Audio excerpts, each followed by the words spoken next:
be here and to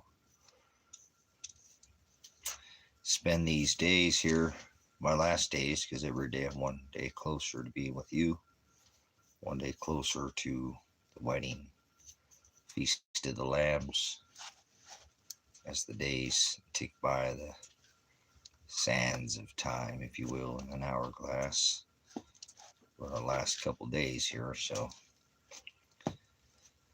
thought I'd come in here, went to town today, and as I thought the attorney didn't call me, so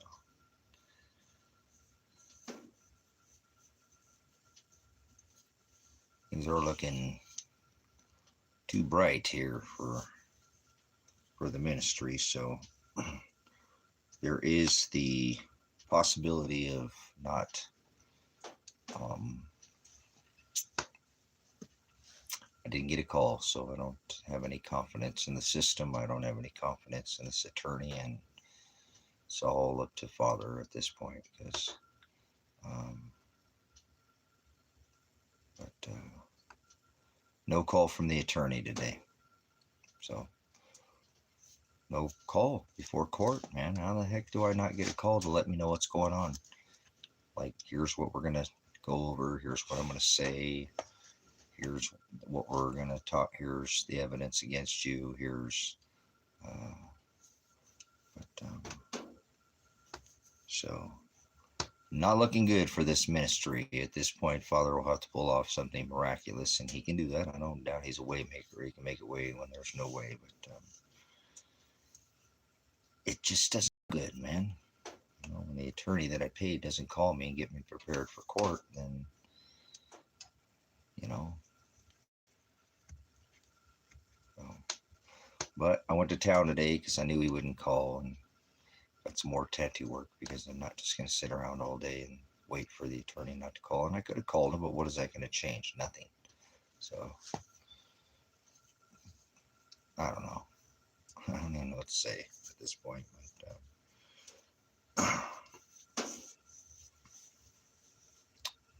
maybe he'll call tomorrow, because he called the day after I got my last tattoo. So, you know, it's stupid to think like that, but that's the way Father works in my life sometimes. So, yeah, no discovery, no witnesses will be there in my favor. Nobody there to have my back, or a whole year and a half, and not even anybody from the ministry decided to come out and be there with me for my last days that might be there. And that's fine. It is what it is. I talked to Kevin today, and he said he'd bring the ministry back up if something happened to me. So, you know, at least, you know, let the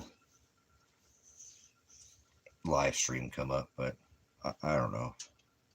I'm a little beside myself right now with the no call. So I went and got a tie and a suit and, you know, whatever, because I don't normally wear that, but I think it's important that I might want to, if I want to be put in front of a jury, they're very judgmental on your cover. So tattoos and, you know, so whatever. But I haven't worn a tie, but I think it's probably at a trial, it's best to wear it. I mean, whatever. My fate's already, right? No, Father already wrote me I'm destined, so not lawless, but we'll see. I'm prepared to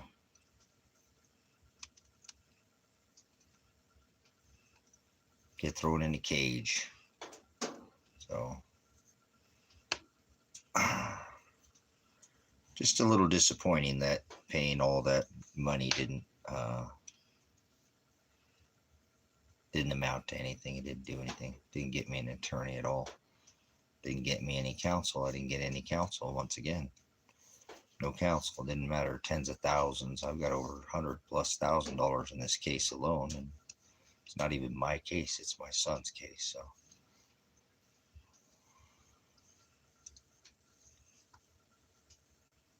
whoa. So figure why not just go get some tattoos today. Maybe they'll make me feel better. So I feel a little better with some tattoos, but they can't take my tattoos away from me, right?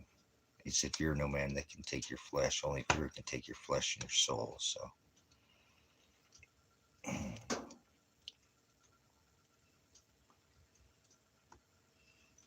it's almost here. We're almost there to the day, you know.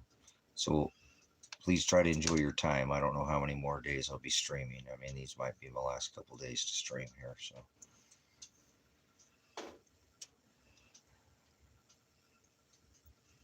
I don't know what Father has. Everything's just gotten worse and worse. So at this point, it doesn't. Not a lot of light at the end of the tunnel there, if that makes any sense. But I ain't tripping. Okay. Just a little disappointed in the attorney. Thought that, hoping that if I go to jail, nobody's gonna look for my son or my daughter. So I have to sit there and remember that there's nobody looking for them. That's the way Father wants it. So I'll just have to live with that. But kind of we're at the crossroads here. So he's gonna do what he wants with me. Will he unchain me, or will he, throw me in the abyss?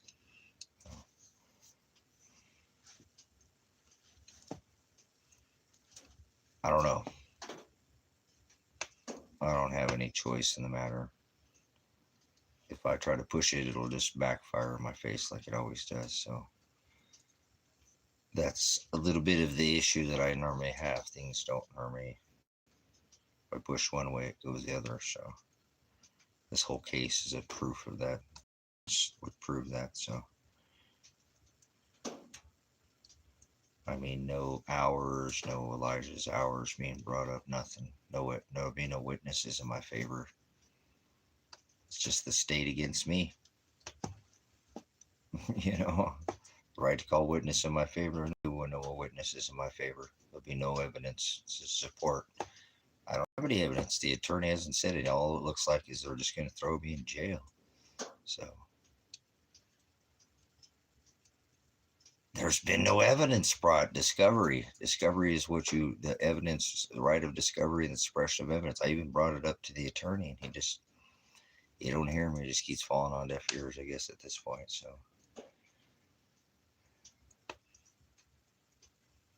I'm trying to get myself prepared. They're going to railroad me. It's going to be a mistrial before it ever happened, because my son and daughter aren't even going to be there. And they were in the car that day, so how in the hell could they not be there? But that's just the way Father wants it. There'll be nobody there. It'll just be everything against me, even with the paid attorney. It doesn't matter. Everything's stacked against me. I don't even have any evidence called in my favor. I have no evidence in my favor. Other than maybe my attorney's going to say, hey, well, I don't even know what he's going to say. He didn't even talk to me. I mean, he has, but he said that he would posture before a trial. This shouldn't even be happening, and he was going to get this dismissed before he ever went to trial, but apparently not. You got trial on Monday, so I don't show up, they'll arrest me. And so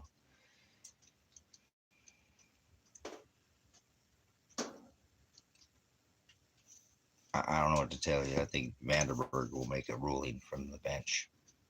But, so that won't surprise me. I'll just do what I have to do if that's what happens. So what a nightmare, but oh well. I gave it everything I could give it, I guess, at this point. I mean, I don't want to push anymore because it just keeps pushing me backwards. So yeah, no call today. How could that attorney not call me today and let me know something? Hey, this is where we're going to go. This is what I'm going to ask you at trial. This is what we're going to say. This is what we're going to go over. This is what I'm going to talk to you about this. Nope, trial starts at 9. Wow. It's going to be kind of a challenging weekend, I guess, to be the last weekend before the trial, right? So nobody's going to be there in my favor. No evidence to support, nothing. Just the state against me. So will Father let me out, or Father throw me in a cage? I don't know. just like beside myself. Whatever. I'm just kind of actually I'm in the zone right now. It's kind of good because I just went and got a tattoo, so my mind's a little bit got drilled on. Finally got the rest of this right around the back there. So he fixed the stop sign for me there. Look how nice and red that is now. I can drilled all that back in again for me.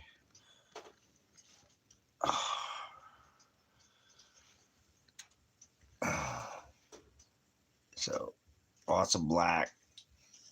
Oh, thank you, Father. So good times. They can't steal my tattoos.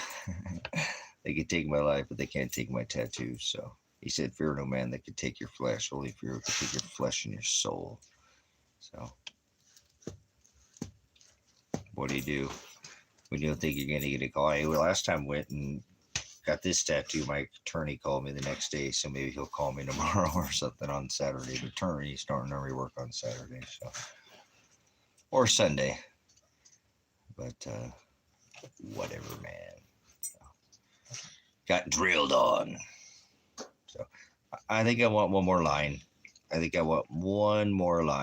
And that's okay. I'll go back and get it worked on. He said he'd do a touch up, so I think I'm going to get one more, right across that seam right there. So, but it's all right. It'll work for now. I don't know. I might go to jail before that ever happens, but I get a black line in jail. They don't have color like that, but he touched this up too because this was all obviously this. It's all right. It'll all fade in, and I'll have them whip shade. I'm going to take all this out and redo all of this over here on this arm above here. A little bit at a time. A little bit at a time. So that's what I have for now. But like I said, you get drilled on a little bit. The old the endorphins, the dopamines, they dump a little bit. So good job, though. Nice job there, Garrett. He did such nice line work. I like it. Solid line work. So.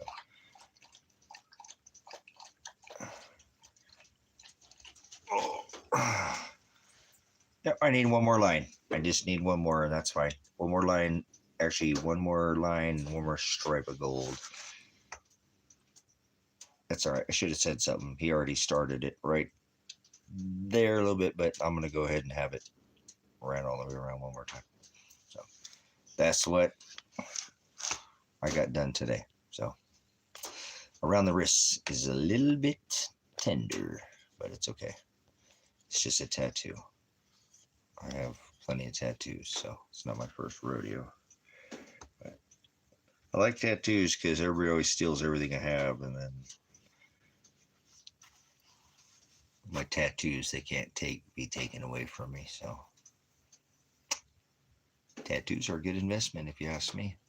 You can invest whatever you want, but I'll do my tattoos. So one tattoo at a time. But I got some more ideas here. So, but I didn't want to spend the money. I need to buy a truck. But whatever, man. I might get thrown in jail, so I don't want to be driving no trucks in jail, right? So I'll still have the tattoos if I'm in there. So feels good. I finally got that side of my arm completed. I mean, it's been a lot of years to have that, sleeve done, and now it's finally. There's just this one side around my backside that's incomplete. Now it's done. Yeah, woo! So it's a good. Looks good. Looks good. Yes. So it's been a long time, many years. Some of these tattoos again are 20 years old plus. So it's a work in progress, just like I am. The guy who did this asked me like if the same artist did all that, and it's like 7 different artists. Like, damn, that's a good job at blending that all together. So even Garrett today was like, man, your color is crazy. So thank you, Father, for good artists, so I can share the word, share the gospel through my tattoos. So it's not what goes in a man that defiles a man. Remember, the Most High doesn't dwell in temples made by hands. So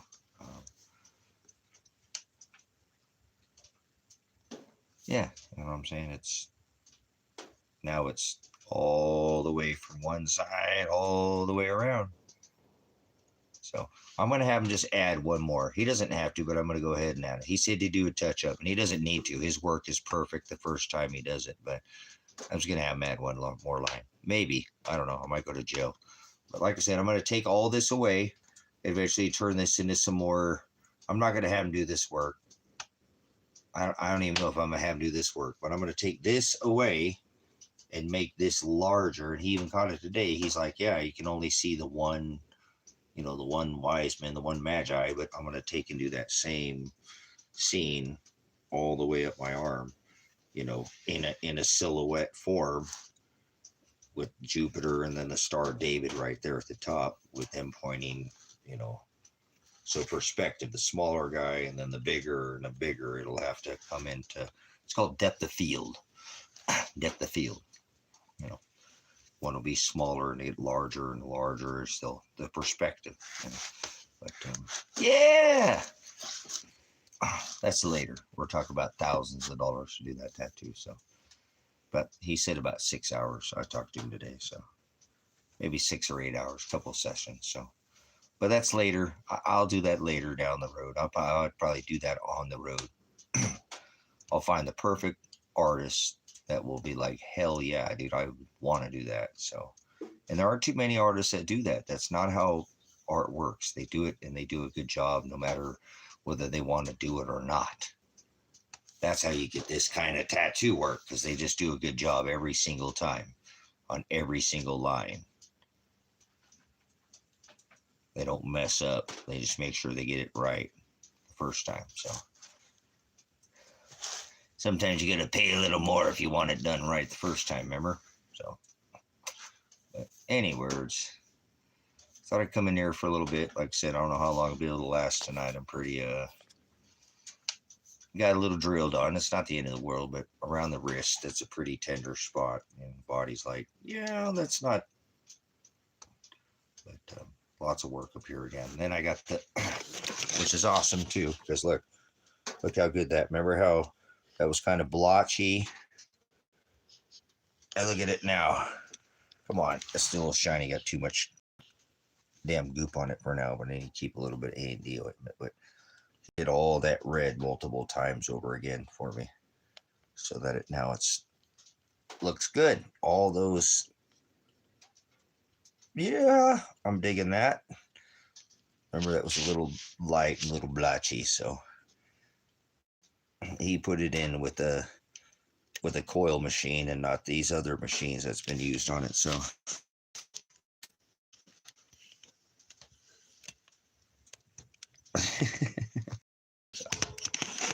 either way, yes, well, that is the crescent moon and the star. That is Ishtar. If you've never been here for that teaching, slow, I've taught that the Ishtar is the star, because the star from 923, remember, 1223, 323 is Ishtar, Semiramis, the lunar goddess, the sex. So when you see the lunar star, yes, this particular crescent shape too is just very old. That's not your regular shaped crescent moon. See that? Oh, come on, like, that's an old image, very old image of the crescent moon. But the crescent moon and the star is the Muslim. Yeah. So that's what that represents. The lunar goddess, the one who had sex with her son. Muslims. Kitty touch, Muhammad, Ishtar, crescent moon and star on the flag. Like, yes, all the nations that follow that Ishtar, that's their goddess. Remember, they don't have God. They're Allah. They have Allah, or like in this modern day Christian nonsense, they have Yahweh. Same thing. It's not Elohim. So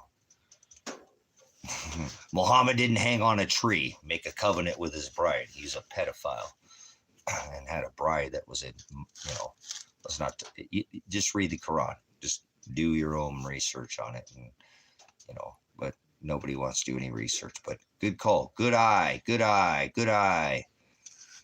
Thank you, Slow, for not being slow like that. You know what I'm saying? Probably not much. Okay. But yep, good job.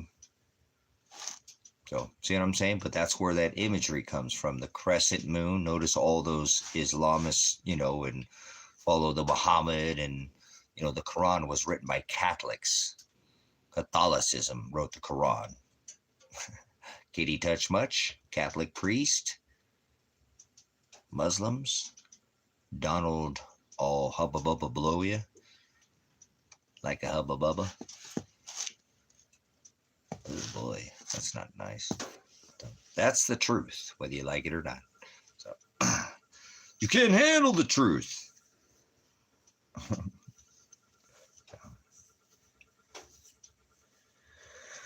Oh my goodness, what a day, what a day, what a day. Disappointing day. Hope that the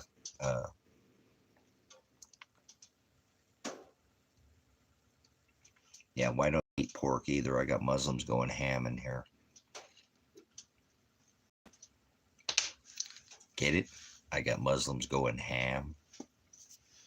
I don't eat pork, but not because I'm a Muslim. What? Whatever, man. Whatever, man. So, anyway, so I went and bought a suit today. Didn't want to wear a suit. I think it put me in front of a jury. I need to at least, have a suit on, I guess. So I went and bought a suit and got some tattoos and got a pizza. It took them an hour to give me a free pizza. They couldn't even do the pizza. I don't even want to explain. It was a nightmare. And the dogs ate the rest of my pizza, but that's okay. I put it in the bag. That's what do you expect? Dogs gonna smell it and eat it. That's my own fault. But I got no pizza to home. But I got a few pieces. So I think the dogs got some. Kevin got some. So we all got to eat some. But I don't like the dogs to eat people food, but a little bit's not gonna take them out or anything. So, but yeah, what a disappointing day for this day to not having a call from my attorney. So I have to be real forward with you. Things aren't looking very good for me, and it's going to take Father to pull this off. So I have all the faith in Father. I have no faith in the system or no faith in this attorney now. He didn't call any of the evidence. He didn't call any evidence in my favor. I have no evidence. He didn't do anything. Never looked for my son. Never did anything. He didn't. He's going to go there, and I guess he's going to say, well, he has to physically stop him, but he didn't. And they might say, well, we don't care, and just convict me anyway. So kind of a bummer. He didn't. There's no evidence. There's just no evidence, guys.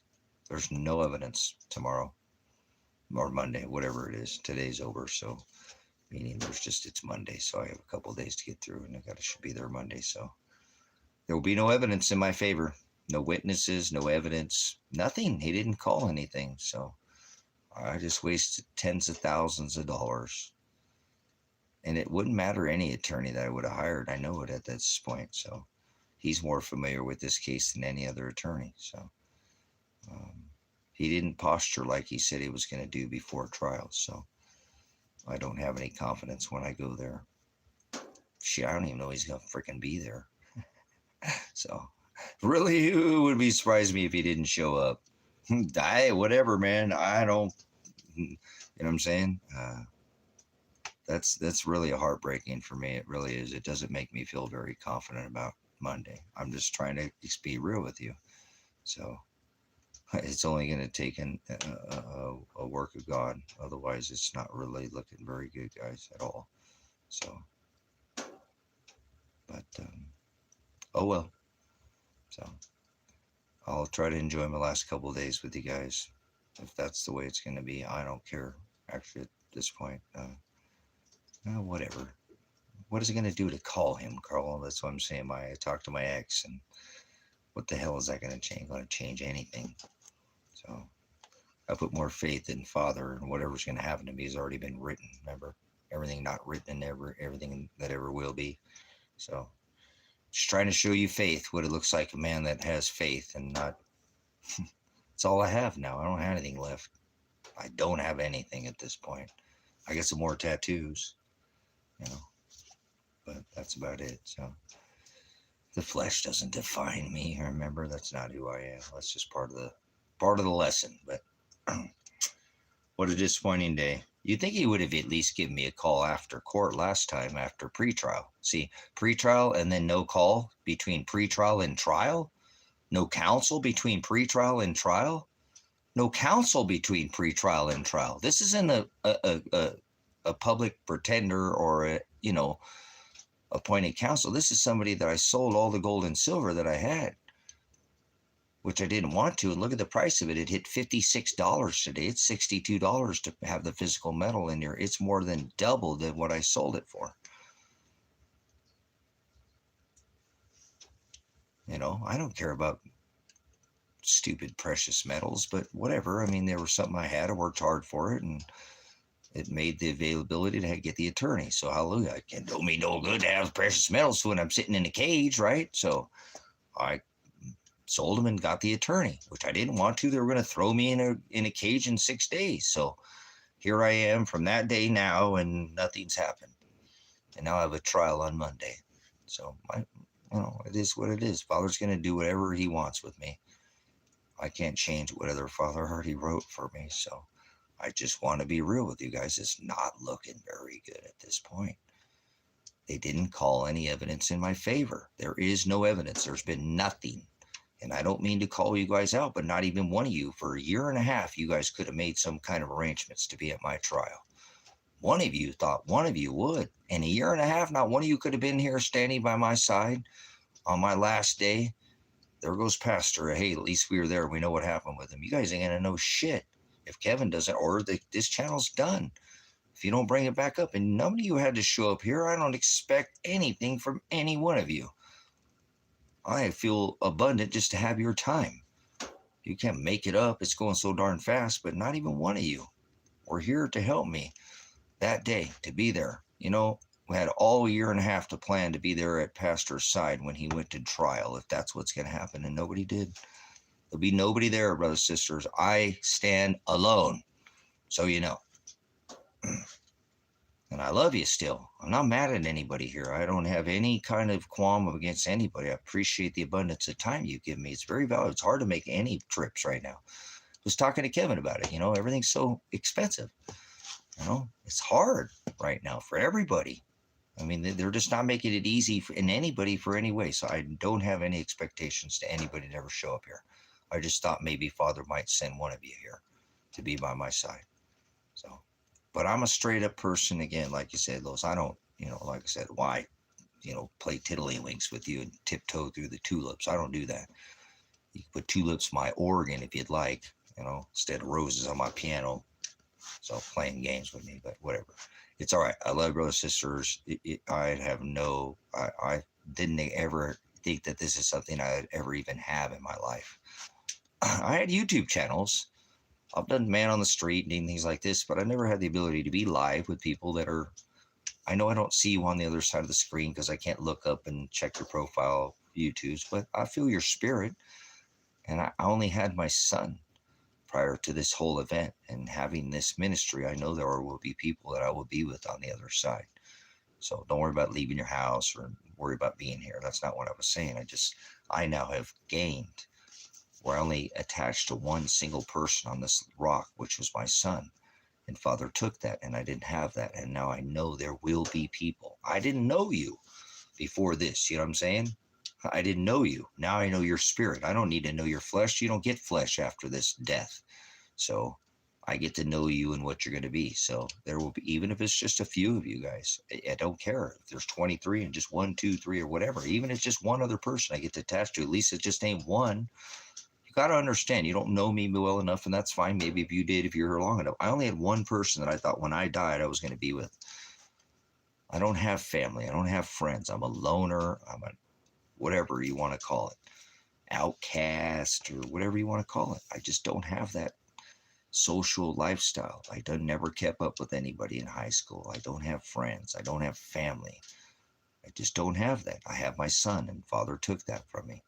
So in exchange, and it's not exchange for my son because it sucks if he's not alive, I have this now. So don't feel like because I call you and I don't tell you, or I tell you how I feel, at least I'm not that person that's just blowing smoke up your ass.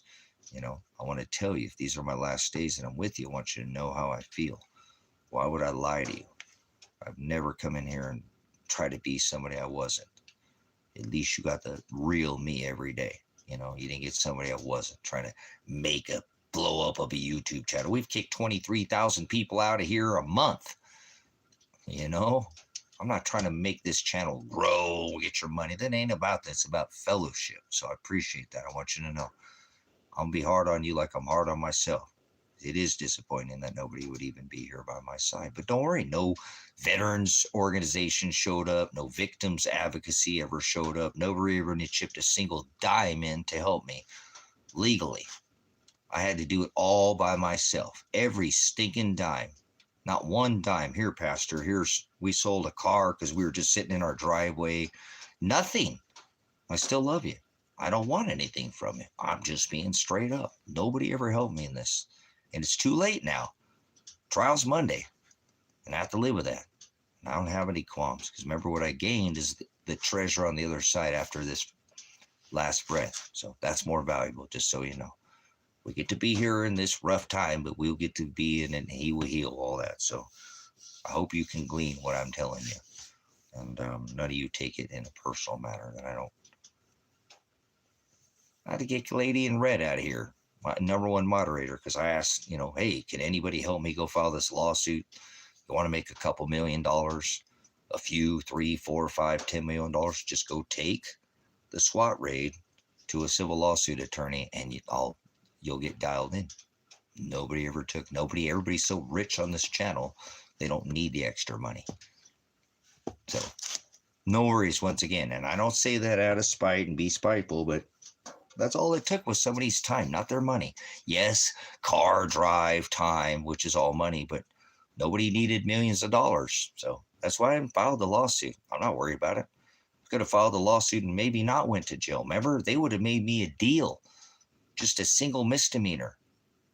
Unsupervised probation. You know what I told them? I'm not going to sit there and take a deal.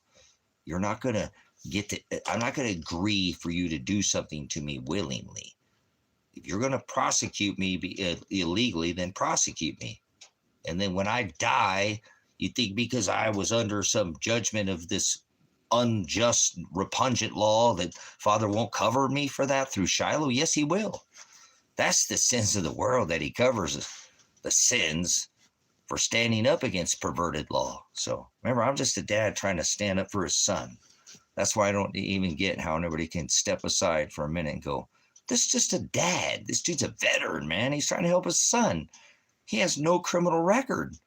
He just got caught in the middle because he's trying to help his son out. I got a kid. I know what it's like to be a parent. Not even one fucking parent. I apologize for cursing at you, but not even one parent stepped up.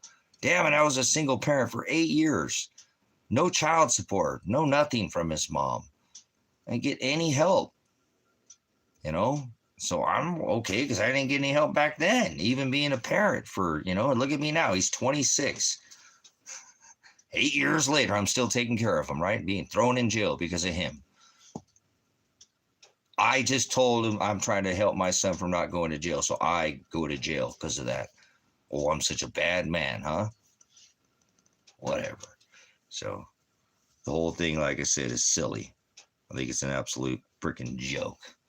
So don't have any surprises if you don't see this channel here anymore after maybe tomorrow. I don't know if I'm going to live stream Sunday or not. So tomorrow might be my last day that you guys get to see me here. So I've enjoyed my time and I wouldn't trade it for the world. I'm just letting you know that. So I thank you for all the support that everybody's given me, because I couldn't just keep talking to the walls and talking to my dogs here. It just, I think I'd already been crazy. I really think I would have been, because this morning I feel depressed. I don't think I've ever felt depressed in my entire life. I've been, Father, you've seen what he's put me through, but I don't know if I've ever felt depression. But this morning, when I realized that nobody's going to be there in my favor, no evidence was called in my favor, there will be no witnesses, there's just nothing there. Everything is against me. There is nothing to try to help me. Everything, there has been nothing brought against to help me. Everything is against me on Monday. No matter how hard I tried, no matter what I tried to do to get somebody to help me, called out, called the cops, called to try to get the state police, called Josephine County, hired attorneys, it didn't amount to a single drop. Nothing, it didn't add up at all. Zero. It went backwards. I went backwards. So that's why I didn't call my attorney today. Okay, Carl? Because what is that going to do? Just make me go backwards. So what a trip, man. So what a crazy life I have, eh? Doesn't make your life seem like it's not so flipping hard? I hope you get it with your life. And I'm not trying to make you feel sorry for me at all. But I hope you understand there are people who have it pretty rough out there, and they still get up every day and serve the word. So I'm hoping I've been an example of that. No matter how hard Father's made it to me, I haven't turned my back on him. Oh, I argue with him off, stream and fight with him, and we have a relationship. Remember, I told you I get mad at him and he laughs at me. I make plans and he wrecks them. That's the kind of relationship we have. It's a love-hate relationship. He loves me and I hate him sometimes. No, I think he hates me more than anybody, and I love him no matter what he does to me. So sometimes I'm mad at him, but I just already explained to you. I just go back to being with him because he makes me do it. I get mad at him, and then an hour later I'm studying again his word. I can't turn from it. So it's all I have. I'm nothing without the word. I'm just a bag of bones. Remember, I don't have anybody. So what the hell am I without the word? Nothing. I have you guys, though, so I'm glad that I'll have that on the other side, so I appreciate that. What a challenging day today was, man. I'm glad I went and got a tattoo and didn't sit there and wait all day and be depressed all day, sitting here on this couch, and the phone call never come. So I appreciate all your time, guys. I think these are our last couple days here, and if not, then Father's going to pull off some kind of, whatever. But I think these may be our last couple days. So I appreciate everybody's time, and time's so extremely valuable. I don't know what's going to happen, so I'm not going to make any calls. I just want you to be prepared for that. So I know we get some regulars that come back here, and I'll miss you guys and think about, some of my regulars that hung it out for me with a year and a half. You didn't have to give me any money. You didn't have to call anybody. Your time was more valuable than any money or any call you could ever make. So that might have helped me, but that's okay. I don't want anybody to go out of their comfort zone. I know we all kind of get set in our ways. So difficult is the path. So he's made this very difficult for me, and I'm sure he's going to make it a lot more difficult from here. And I've tried to tell you that, guys. That's how this works. This is sorrows. It's going to pull back. There might be a little lull, but it's going to come back stronger. So looks like things are going to get a lot worse from here. I've had my lull. I've had my, whatever. Got to go get some tattoos, do whatever, enjoy my time away from being in a cage. But looks like they're going to throw me back in a cage. You know what I'm saying?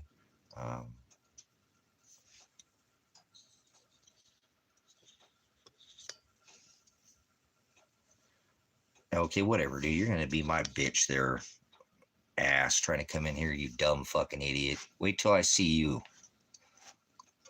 You want to fucking go outside the camera, I'll bet you push the button before me, bitch. You don't know who the hell you're messing with. You remember that I worked in a fucking federal prison?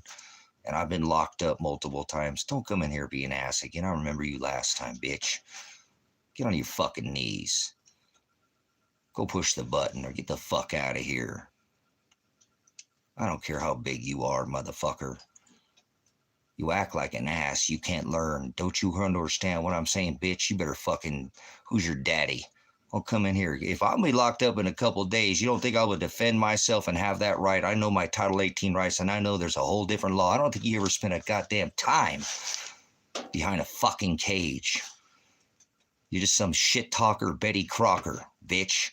So don't come in here acting like an ass, because I guarantee you, you're gonna be fucking, yeah, you won't be throwing down shit. You end up fucking pushing the button is what you're gonna do. You know what it means to push the button? Tell everybody what it means to push the button, since you think I won't be your celly.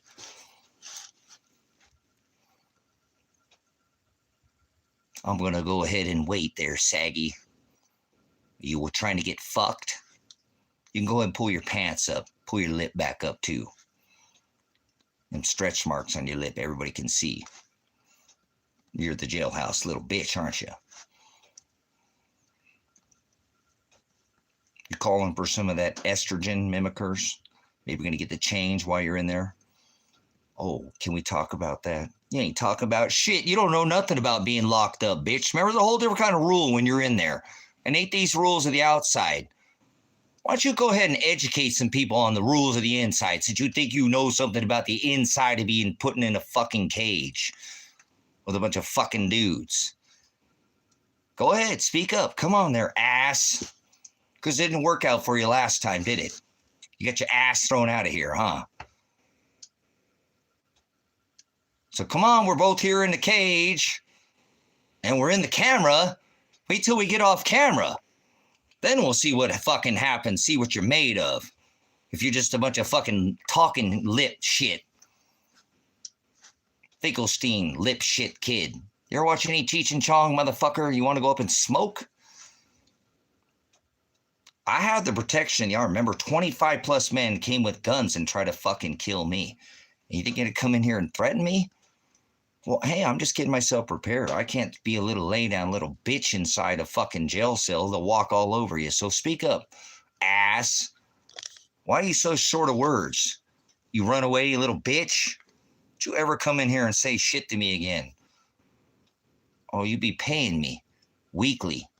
Yeah. Daily, monthly, weekly, yearly. How long are you in here for? Because I'm sure they'll put me in for a little bit of time. So how come you ain't saying nothing? Acting like an ass you can't learn. You didn't learn last time you came in here. That's how you get fucked up. Yeah, that's how people get fucked up. I'm not saying I'm going to do it too, but that's how you got an IP address, remember, ass? Did we talk about that last time? Dumbass. You dumbass. Hey. All right. I'm an idiot. No, look at it. I'm not worried about it, Michael. Try to remember, you ever been put in a jail cell, Michael? Been locked up with a bunch of dudes, especially with a guy that talks about the word. And people don't like to, there are people who don't like the word in a cage. So let's see if ass has any kind of understanding of what it's like to actually be fucking ranked and filed. Wiki, y'all. Maybe we'll break them down a little bit. You don't have any vernacular of what it's like to be locked in a cage. It's some fucking weak-ass little keyboard warrior. Never even spent a time in a fucking... wouldn't know what it's like to make any kind of poon or anything like it to be put under any fucking throwdown or know anything about that. Are you going to throw down or is it a hoedown? I think it just could be a hoedown because this guy's going to get fucked. He ever gets his ass locked up talking shit like this, you can't just talk smack like this inside. You have to back up what the fuck you say. And those people are always trying to take your shit in there. Yeah, I don't take no shit from nobody. So, if he wants to come in and act like he knows something about being in prison, let's see if he has any fucking prison talk.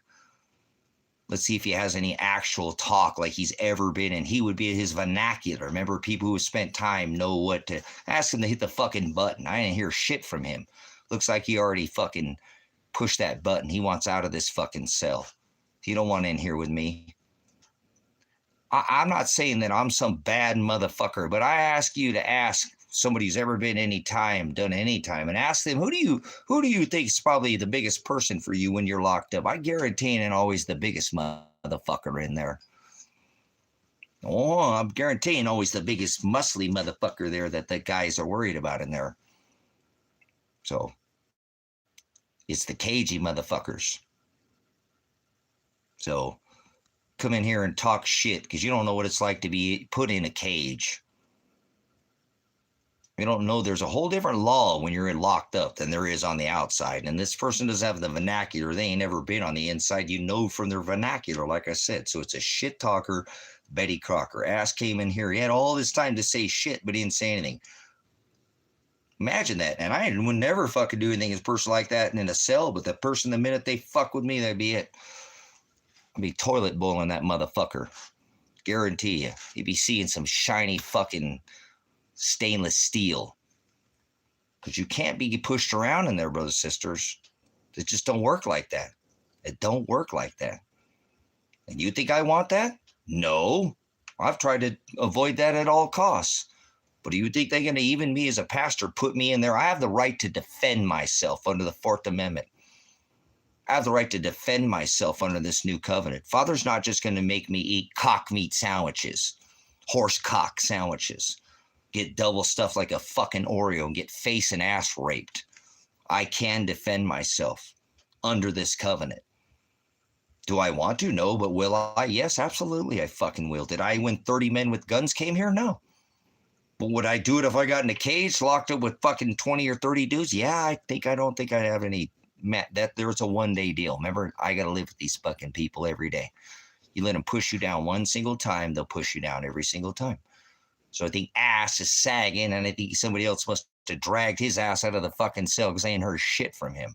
You think I want this to happen, brother, sister? I don't want this to happen to me at all. This isn't who I am. But when you get put in a cage, there's no law like there is here on the outside. There's a whole different kind of law, and it goes by colors. You know what I'm saying? I don't know. Honestly, I don't know. My attorney won't talk to me.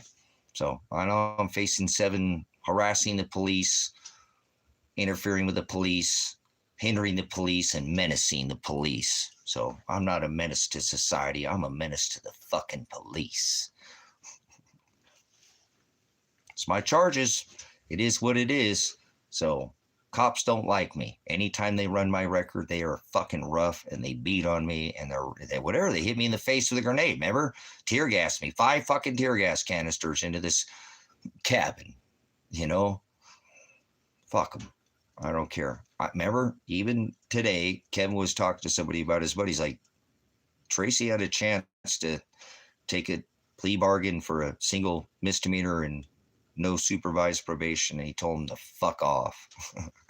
So, I'm throwing myself in front of a moving bullet, if you will, train, a bunch of them. So we'll see what happens. So I have all the faith in Father that he's going to do whatever he wants with me. So I had a couple people today I talked to, and they're kind of like, dude, why don't you call your attorney? What is that going to change? Nothing. So could have gotten out of this, could have left, could have already been out of the country by now, could have bought another pickup and been on the road. But you know what? I would have had to agree to take a plea bargain, and I'm not agreeing to nothing. That's not pride. That's called faith. Even if they throw me in jail and convict me, well, guess what? I'll still file for an appeal if I can live that long in there. And I will do it standing on my fucking head. I'm not going to worry about what Father already wrote, if that makes sense. So, that's why I can go there with confidence and know that they're going to do to me whatever's going to happen to me has already been written. There's nothing that's going to happen to me on Monday that Father didn't already write. It's hard to swallow, but it is what it is. Knowing that there is, there's no chance, but there is good probability that at this point when the attorney doesn't call me to even tell me how much time that I'm facing, when he said he was going to posture before trial to get it dropped because they dropped my daughter's charges for the same thing, and he didn't do that, and they didn't even call any witnesses in my favor. Even my son and daughter are not even going to be there at my trial. And they are my witnesses. They're on my discovery. The right of discovery is suppression of evidence. They cannot suppress evidence at trial. They have to call under discovery. I told this to the attorney, and he said, well, we can't call witnesses that aren't alive. Well, no shit. Aren't you going to go look for him?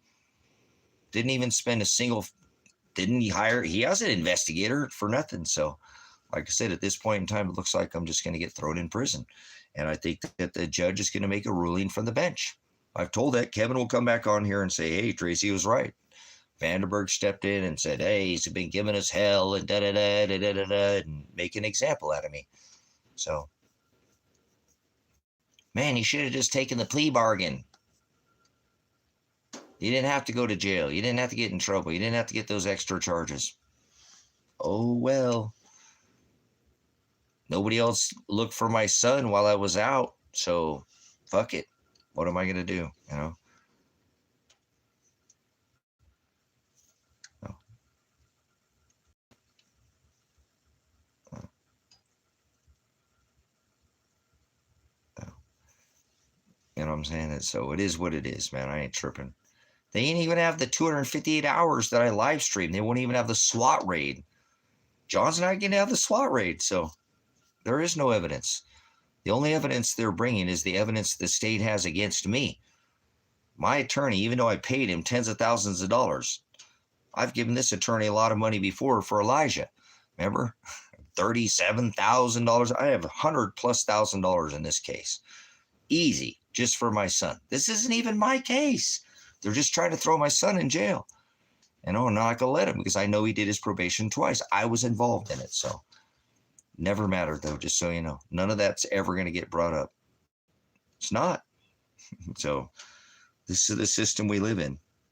Because he won't. I've asked the attorney, and he said it's not, you know. I don't know. Father's doing it.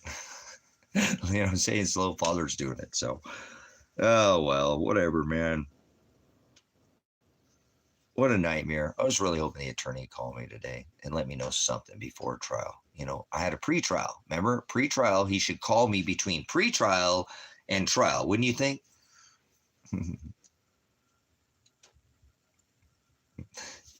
Pre-trial and trial. You get a call from your attorney to say, okay, here's what we're going to go over at trial. Here's what we're going to talk about, you know. You know, hey, you get no call. So I don't have any idea what's going on. I was like flying in the dark, right? Into the dark we go, right? So, whoa. Oh my gosh.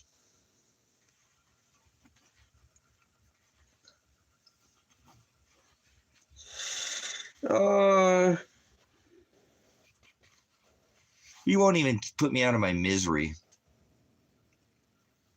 You know what I'm saying? He won't even put me out of my misery. He took Tango from me. He took my son from me. He took my daughter from me. No. I don't care about the precious metals, you know, whatever, all that. But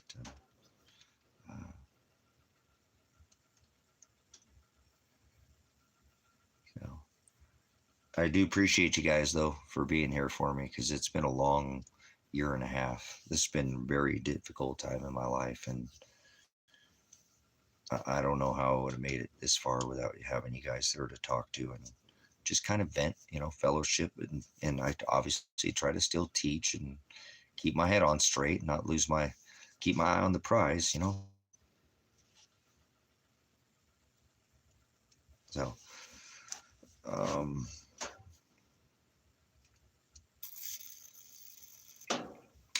I just don't understand it. You know what I'm saying? How does the attorney not call? I don't understand if he's some public pretender, but this is a paid attorney. He's one of the more expensive attorneys in the whole state of Oregon. $500 an hour, you know? So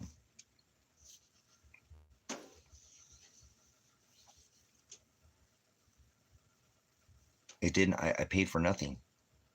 It didn't amount to nothing. I don't know what the hell he's going to say tomorrow that's going to convince. If the district attorney don't want to drop the charges this far, why is he going to want to drop it tomorrow?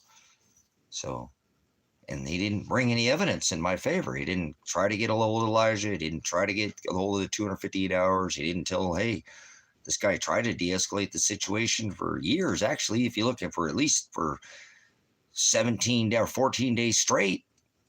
He called, he had everybody calling, he had thousands of calls over, hundreds of calls made during these live streams, calling both of these agencies, Lane County, Lake County, probation, calling, and you guys didn't even try to de-escalate the situation and never even looked into what he was saying. My son already did all his probation. Stop trying to throw him in jail. He did it 2 times. You owe him money now. He can sue the hell out of you if you stop trying to throw him in jail. You know what I'm saying?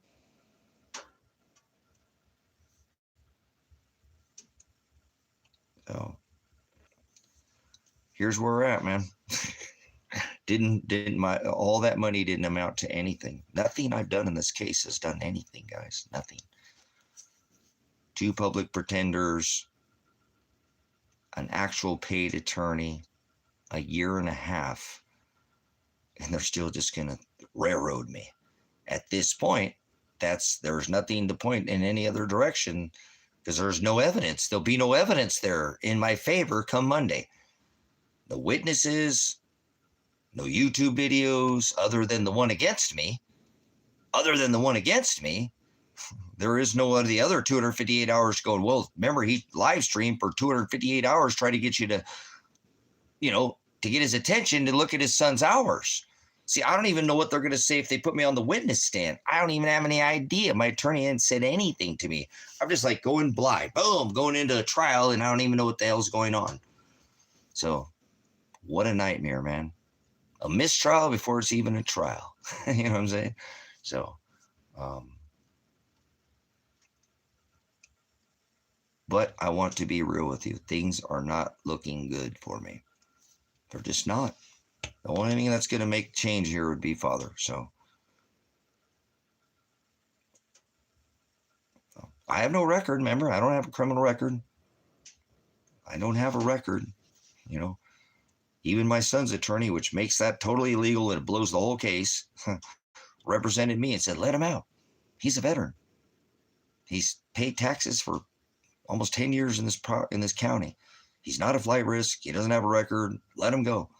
And they still kept me in jail for an extra whole week.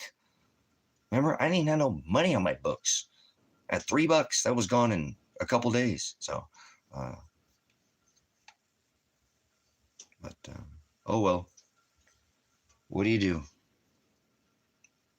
Just deal with it, I guess. So, what a crap! What a shit show, man. It is. What a nightmare. Father just makes this absolutely I'm sure he can make it worse. I'm not challenging him to make it, but how do you, no call? No call. I didn't get no call. I buy the attorney. I sell all my precious metals, which, could, and it didn't amount to anything. You know what I'm saying? So what a nightmare. But, oh well. At least I hung in there and I didn't take a deal because I ain't no little bitch. Christ was a little bitch.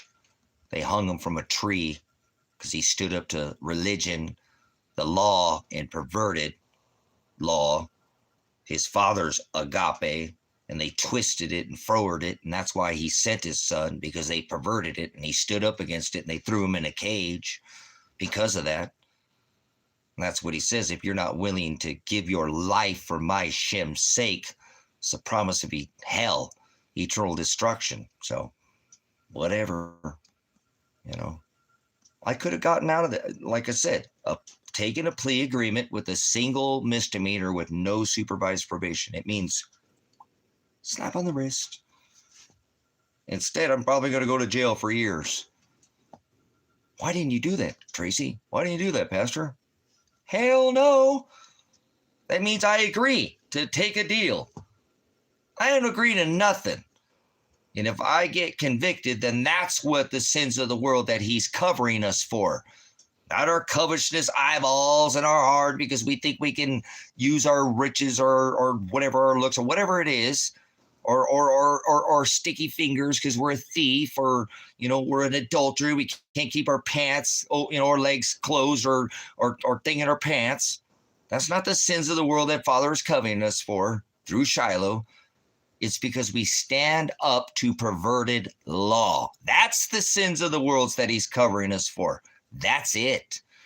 Get it through your thick skull. You ain't no Cro-Magnon man. Actually, you're a Homo sapien, so you ain't got the thick skin or the thick skull. It should be pretty easy. He covered the sins of the world are for people who stand against perverted law. That's the sins. That's his bride. His disciples, they'll be crucified for that, for standing against perverted law. People who pervert his law, they point that out. Yeah, the disciples, that's what they do. They suffer because of that. They hate. The world hates them because of that. That's right. He said, if you were loved by the world, you'd be hated by my Father. So I don't care what they do to me. At least I didn't take a deal. You know what I'm saying?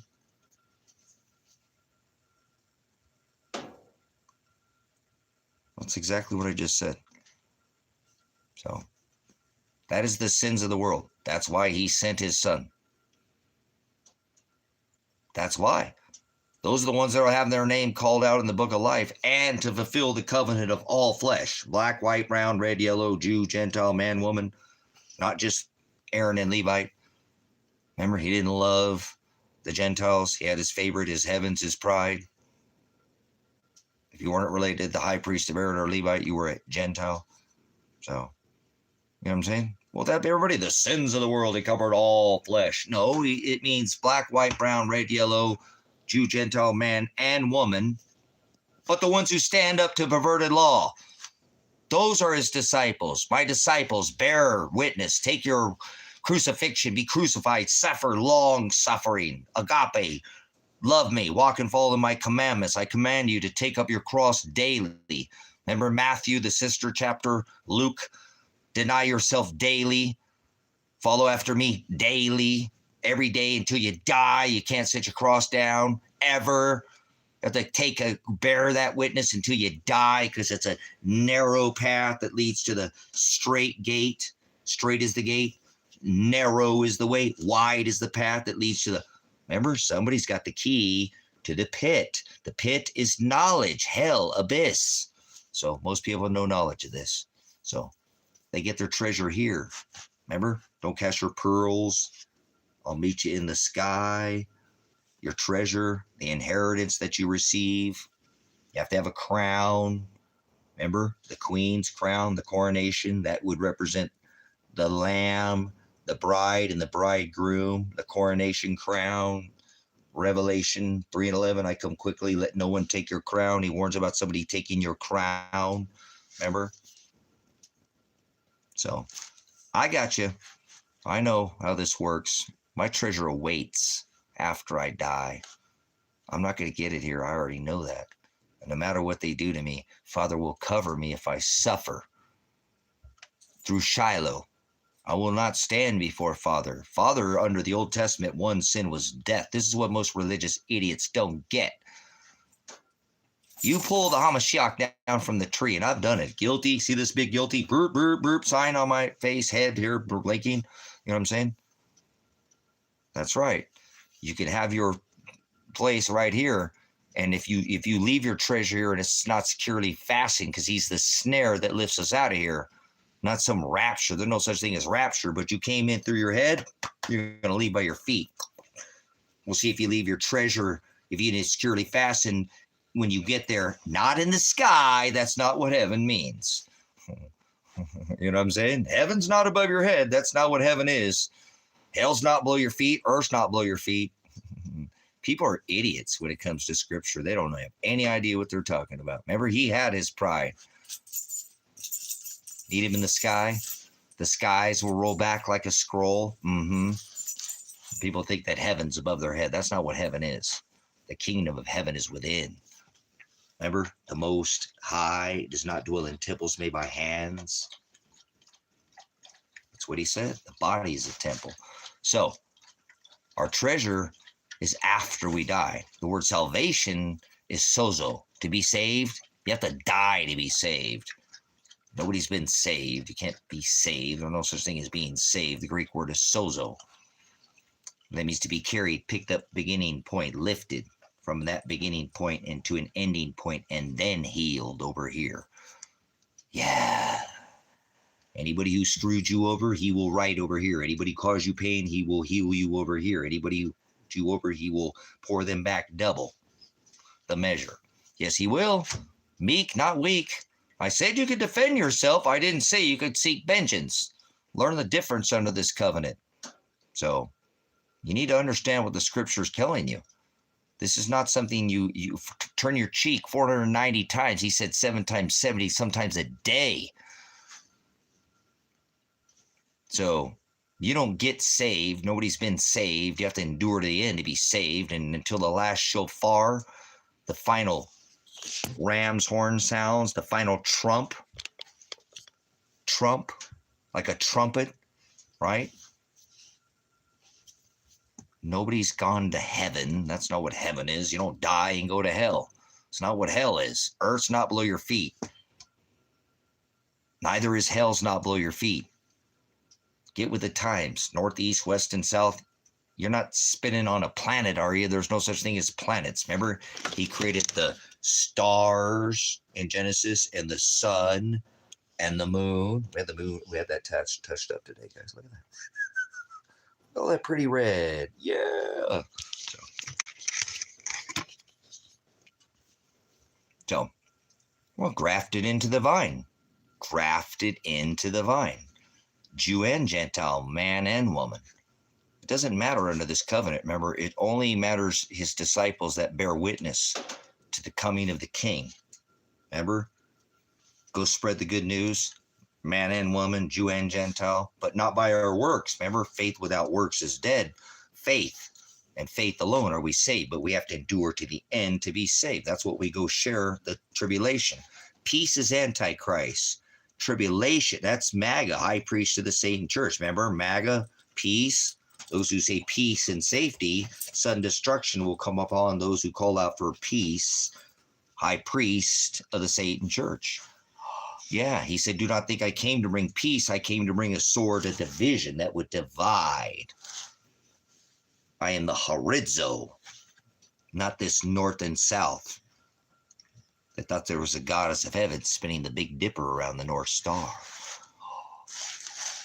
See, they prayed to Saturn, remember? Because they thought the Saturn would slow the sun. At the equinox, they thought the sun was dying. This is paganism. They celebrate the same exact day today. On December 25th is the Mass A. It's an orgy. It's a celebration of Mithra, the one that Donald Trump has his house decorated with. Trump, get it? Mm-hmm, sure. Trump or Drump? You tell me. Remember, you know I was a snake before you let me in, and then he let Joe Biden in. So, 2 cheeks to the same hole, 2 wings to the same dragon. It's so obvious, brothers and sisters, but if these people don't have an eye to see, you red eye to go, they don't. They don't see it. They fall for this other gospel that Paul spoke of, the 13th apostle, Paul. So this is where we're at. If you don't stand up to this perverted corporation called America, you ain't going to see Father. You ain't going to be with Shiloh. Because Father stands, right? No, Christ stands as the high priest of the church. That's what the scepter sign was out. Remember when Jupiter pointed to the head of Leo? Oh, let's show you Leo here. Remember Leo? Do you know any celestial markers? This is what the Magi, remember? They were the wise men. They were looking up at the stars. They were watching Jupiter, and when it conjuncted with the morning star, a star upon a star. Remember, this is the Star of David or the Star of Bethlehem. No, I don't know any of that, do you? No, you don't know anything about that, do you? There'll be signs in the stars and the sun and the moon. So when Jupiter parked to the head of Leo, what's that there, huh? Remember, Leo, that was the scepter sign. Remember? Appointing the Hamashiach as the high priest of the church, the one who holds the crown. The scepter shall not depart from Judah until Shiloh. Leo, the lion from the tribe of Judah, the scepter shall not depart from Judah until Shiloh returns. Who is Shiloh? That is the Hamashiach. So I'm saying what religion does to people, brothers, sisters. Most of this is very foreign to most people. These words I tell you, this is the sign that the Magi, remember, there were many, not 3 wise men. There were many. They were called Magi.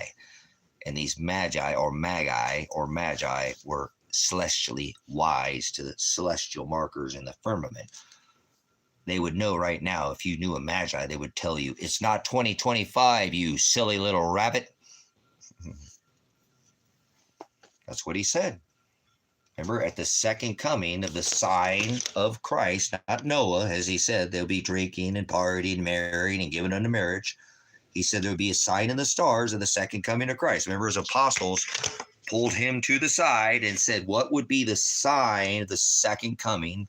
Not his second coming in Revelation 12, but what would be the sign of the second coming of the Hamashiach, Christ?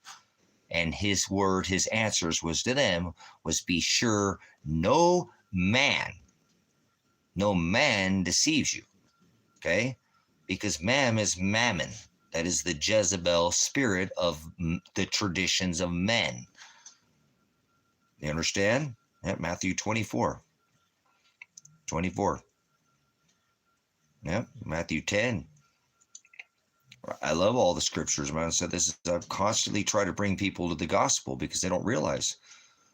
Matthew 24, 10 through 39. Please do not think I came to bring peace on this earth. I came to bring a sword of division that would divide, right? A son from his father, a mother from her daughter, right? A mother-in-law from her daughter-in-law. A man's enemies to be the one of his own household. That's you. Yeah. That's you. He who loves the Father more than me. Remember, I came to bring a sword of division. A man's enemies become the one of his own household, where one believes and the other does not. Remember, believe is an action word. Faith is a noun, but belief is a verb. So you can't believe in God in a thought in your head or a Jesus or a Bigfoot or an alien. That's not what the word believe means. Can't believe in God. God is a title. Grow up. Okay? Can't turn goats into sheep. Remember, his disciples will understand 2 John and 6 what the commandments is to be crucified, suffer for his Shem. Remember, Matthew 10, 34 through 39.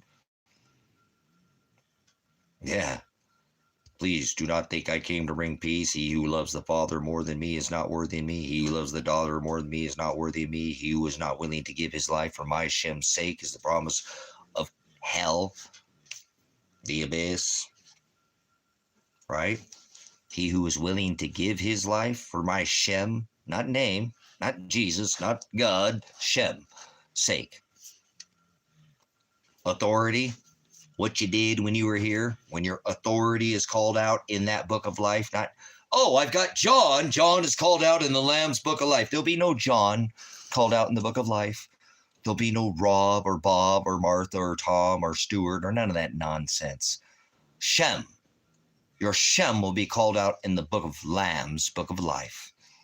At the wedding feast, he said, don't sup with vipers. Don't cast your pearls before swine, correct?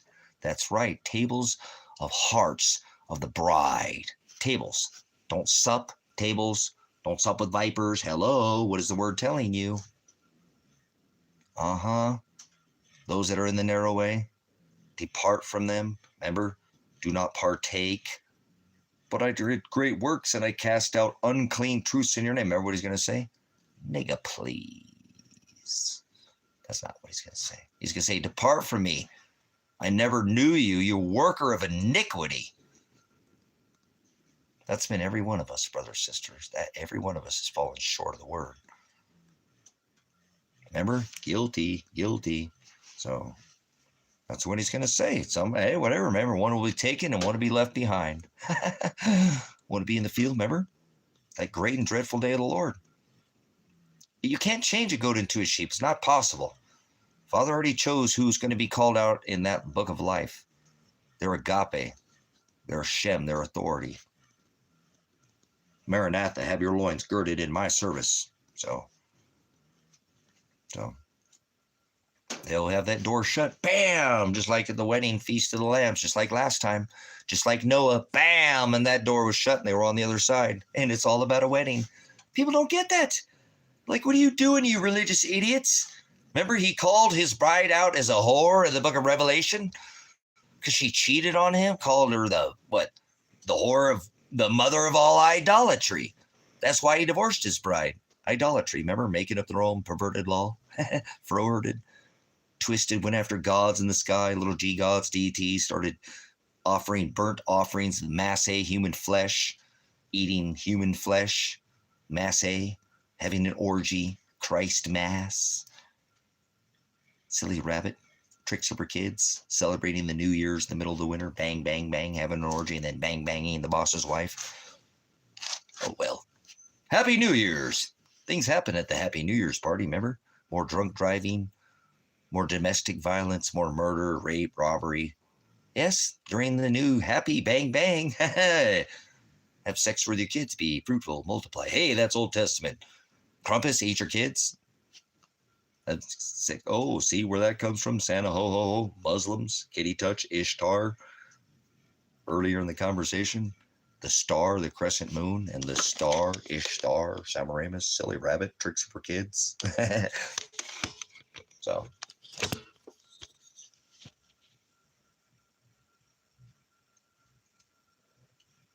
Well, if you're not yoked to somebody who is equally yoked, don't sup with vipers. He tells us that. Under this covenant, you're not Old Testament, remember? He said, if you covet another man's wife, that is adultery under this testament. You better go back and read the book of Colossians. Oh, excuse me, Corinthians, my bad. Go back and read Deuteronomy and go back and read with Corinthians. I'm not no home record, but if you are not equally yoked, you do not supposed to be with somebody who's not equally yoked with you. He says, do not partake in unlawful works of darkness, rebuke them.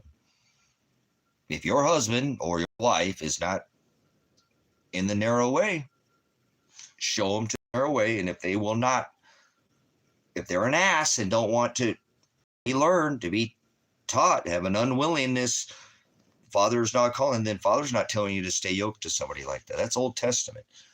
You know, that is. I mean, the act of adultery the physical act of adultery had to be, that's why he came here. He said that. In your halakha, you have perverted my agape.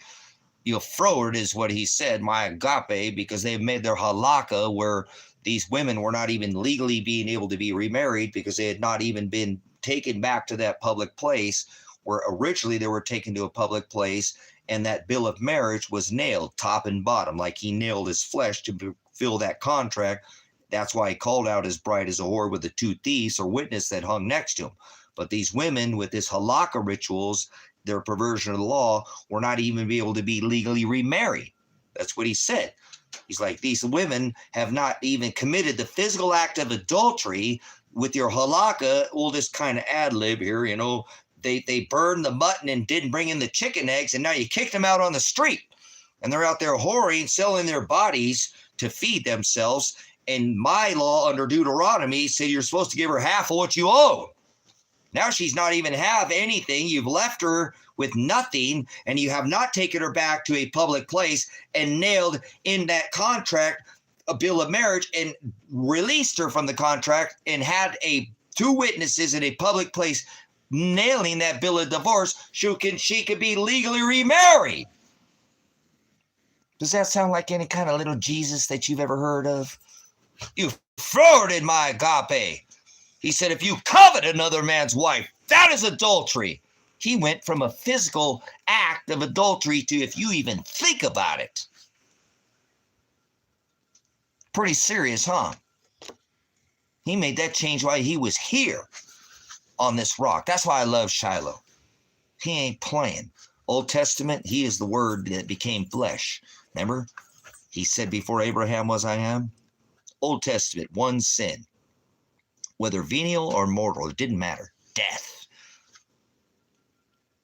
Add one jot, death. One tittle, death. One thought, death. What's changed? Nothing has changed.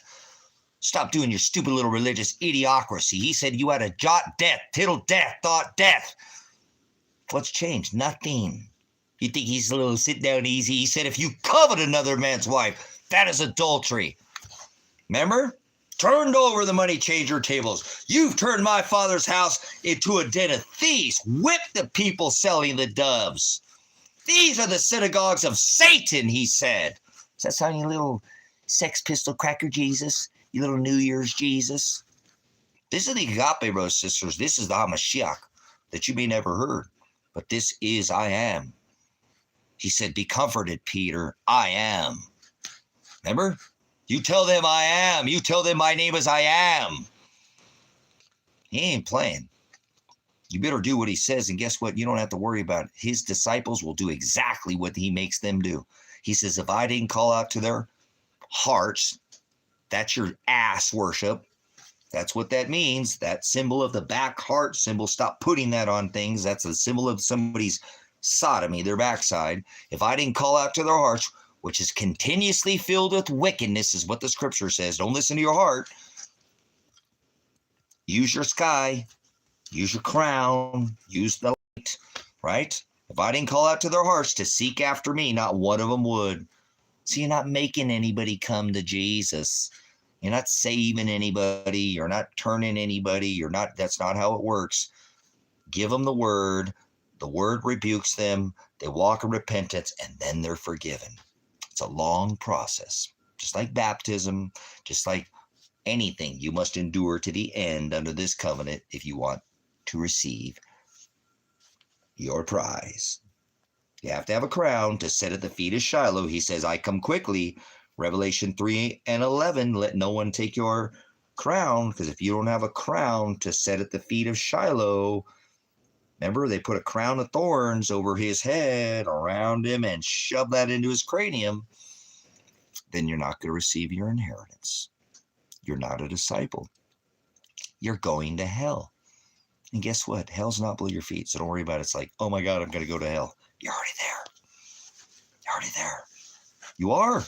Hell is the place of no knowledge. So listen to what Father says. So I don't mean, again, I'm not trying to be a home wrecker there, Michael, but if you're not yoked to the person that you're with, you need to bring them to the word. Start studying the word with them. If they don't want to hear the word, then depart from them.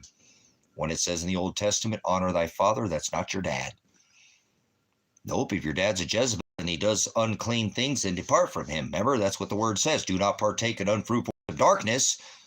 You'll know them by their fruit. Do not judge them by their cover. You'll know them by their fruit. Correct? Children of darkness and children of light. Remember, goats and sheep. Vessels of wrath fitted for destruction from the foundation of the world, and vessels of mercy. Those that he knows, those that he already chose from the foundation of the world. Can't turn a goat into a sheep. It's not possible. So.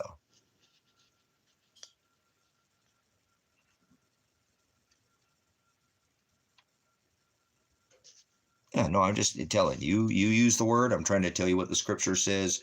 You have to do that. That's between you, Father, your wife, because when you yoke together, like I was trying to show you, the union became one. A woman leaves her father and he becomes head of household. Remember that union? But man treats a woman's body like he treats the church, like he treats his own body. When a woman under the Old Testament was subservient to a man, it never meant go get me a beer, bitch. It meant when it came to the teaching, like I'm telling you now, should hold you to the same standard. For example, no, honey, we're not going to that Christmas party. And then, well, honey, she's now telling you, well, what do you mean we're going to the Mother's Day party? We're not supposed to celebrate anything. That you're being hypocritical. Well, my mom, she's like, no, I didn't go to mine. And my mom got all pissed off at me about Christmas. And now you want me to go to your Mother's Day party? You're a Jezebel, dude. Get out of my life. Actually, I'll give you one more because he says, 2 times. Guys, seriously, I know this sounds 2 times. 2 times. He does not want you to sup with vipers.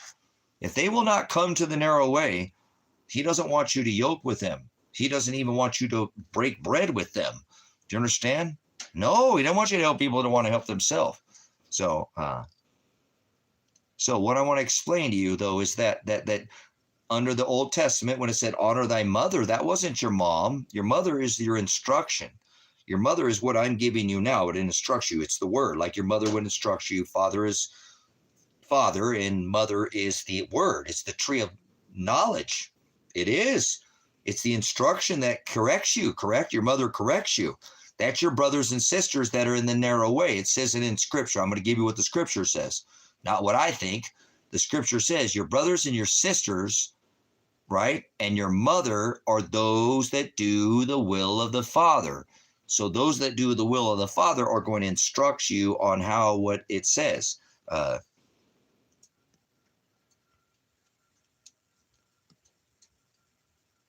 And it's hard, isn't it, slow? Because they want to keep celebrating. No, come on, God knows what's in my heart. Yeah, it says the heart's continuously filled with wickedness. And if they did, seriously, slow, if they understood, he fulfilled all the laws of celebration. Not for no reason are we not supposed to celebrate. Because if we do, we're going to turn into pagans and think we can gain his favor by celebrating or having riches or not celebrating, or, you know what I'm saying? No, he said no more. We're not doing it. And that's why he fulfilled all the laws of celebration, ritual, fee. You don't like fees, fees, all the laws, any laws of flesh. Remember, take your son up to the altar, Isaac sacrifice. You had to have a sacrifice of a lamb at the doorway, at the head of your doorway, the post, have your post marked, and he would Passover. There was all these 2 turtle doves at the altar, circumcised the flesh. Remember, literal, water dipped, all these. He fulfilled all of these so that we don't do any of these things anymore. That's why they ate lamb at the Last Supper. He became that last sacrifice of the dietary laws. Under this law, we're not under law, remember? A physical law, it's not what goes in a man, food. He made all things clean, right? That defiles a man.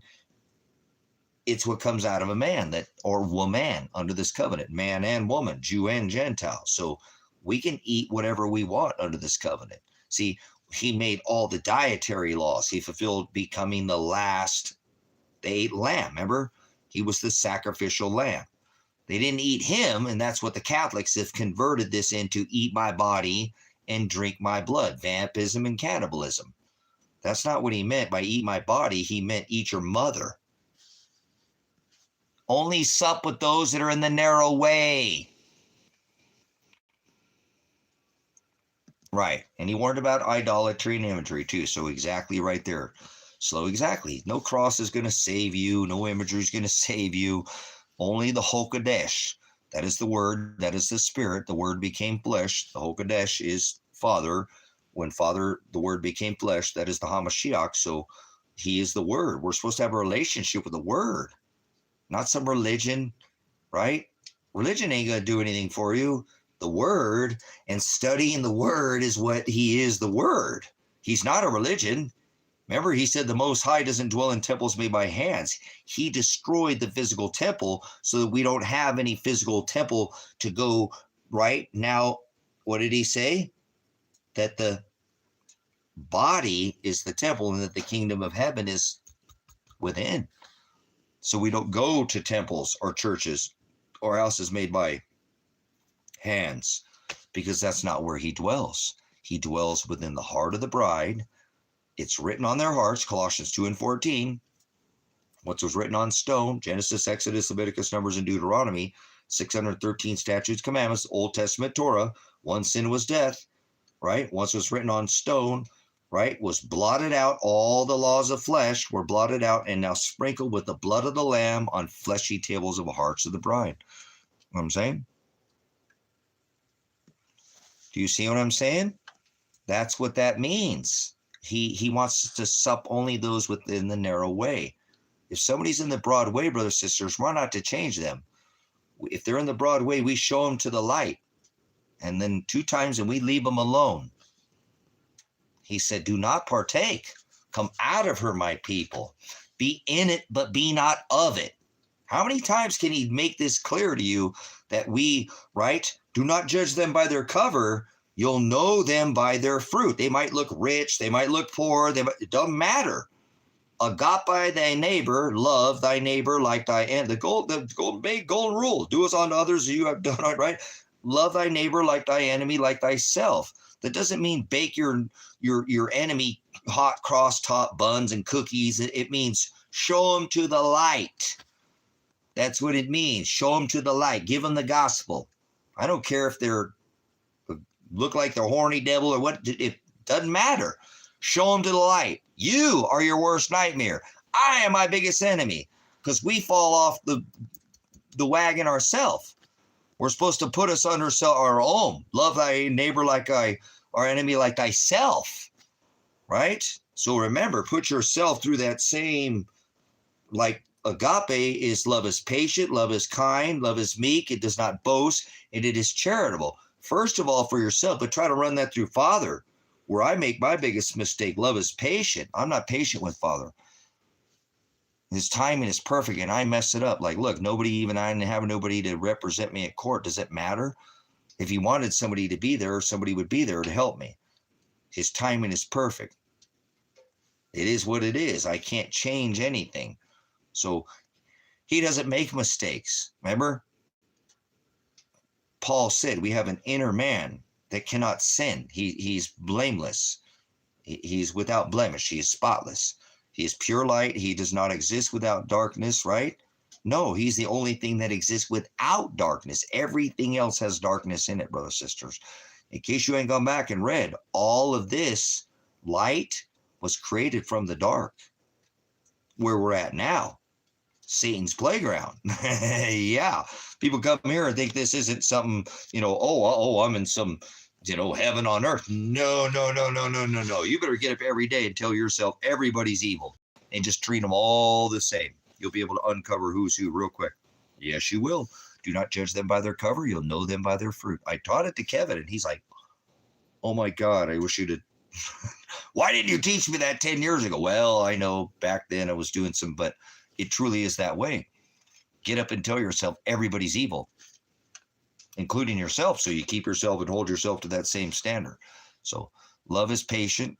See what I'm saying? If you get up, I don't mean to be like that, but if you get up every day and tell yourself everybody's evil. What is evil? Nice.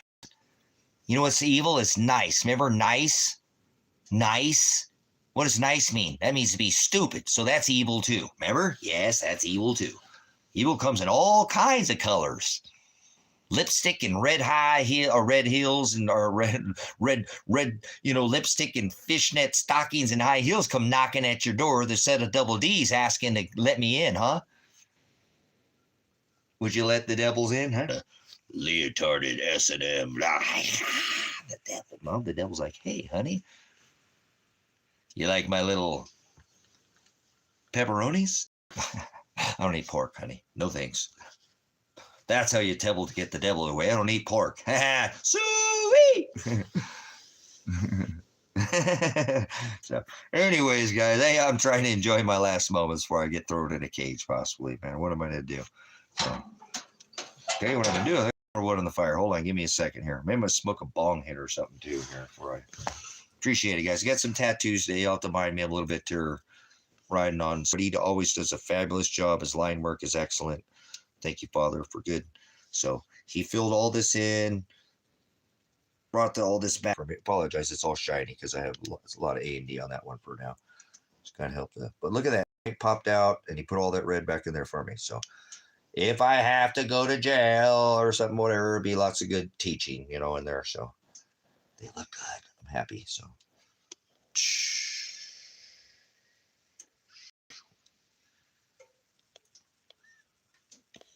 So it's complete. Finally, my sleeve is all the way around.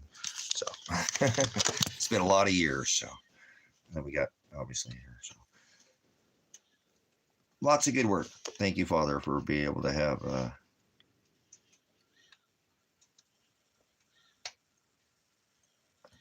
Yeah, sure. Oh no, hey, whatever, man. Yeah.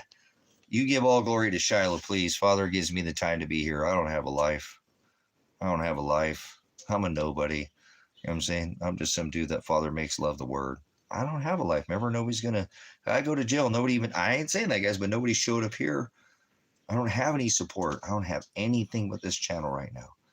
I mean, I have lots of things. I have land. I just sold property. I have all kinds. I'm living the American dream, but I'm nothing without the word. You know what I'm saying? And Father made me this way, so please don't give me any of the glory at all. Give all glory to Shiloh for creating this ministry and keeping me in the narrow way, because otherwise, man, I'd start steering the ship and take over and wreck it. It'd be like Titanic. I'd wreck the thing right in an iceberg. Every time I have back in light, look what I tried to do in this case. I tried to help my son. I did nothing but got him killed, maybe. I don't know. That sucks. I can't even believe that's where I'm at, but that's my life. If you follow me, that's exactly what may have happened. And remember, I may have everything to do with it. Not that I physically, you know what I'm saying? It's possible. There is a possibility. If you follow this, I'm going to have to live with that the rest of my life. If I get locked up, I'm going to know nobody's out there looking for Elijah or my daughter. It's going to be a difficult life no matter what Father throws at me. I don't have an easy life ahead. I don't. Nothing's going to get easier for me. Nothing's going to get better. It's just going to get worse. That's why I think I'm going to jail.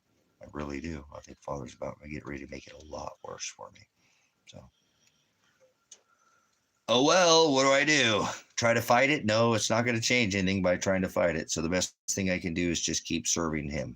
And that's all I can do. So I hope that if nothing else, you see a man that loves the word, no matter what Father does to me. I'm going to keep serving him. I'm going to keep in serving him. I mean, he can take my dog. I don't want to lose pants, or we can take me. But what, I mean, he can torture me. He's already tortured me. He tortures me every day. I can't even look for my son. I can't remember. My attorney wouldn't even, the attorney tens of thousands of dollars to even look for my son. I told him I had him. This is why I'm giving you this money. I don't give a shit what happens to me, John. I want to start looking for my son now. This is bullshit. He should have showed up to his trial. The police to have their time, didn't do anything. So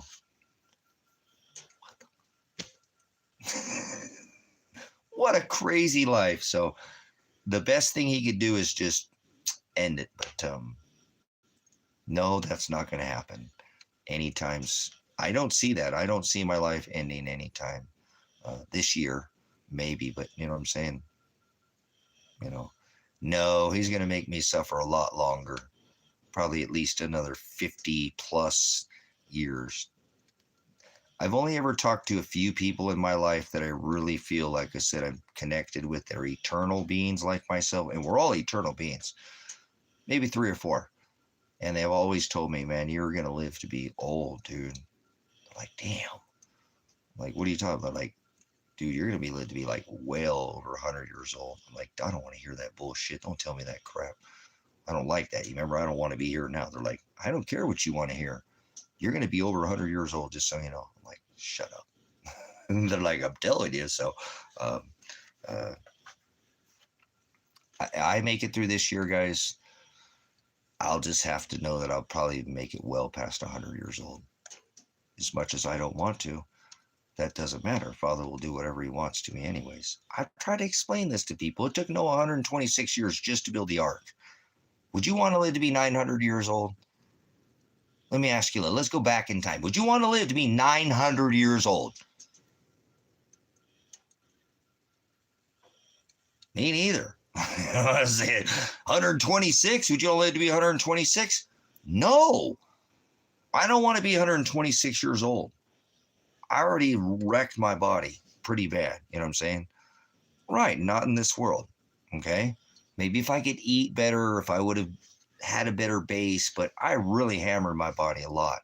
I'm a veteran. I'm a prior police officer. I mean, I broke my back in the Army, broken bones when I was young. I broke in car accidents. I mean, my body is hammered, man. Sciatica and all this stuff. Remember, I never let them do surgery on me. 2 times, broken back, still no surgery.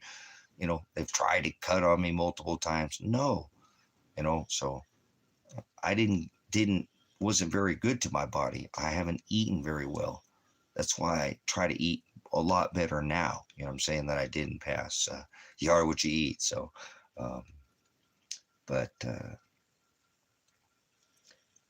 anyways, I should probably get up and get something to eat here.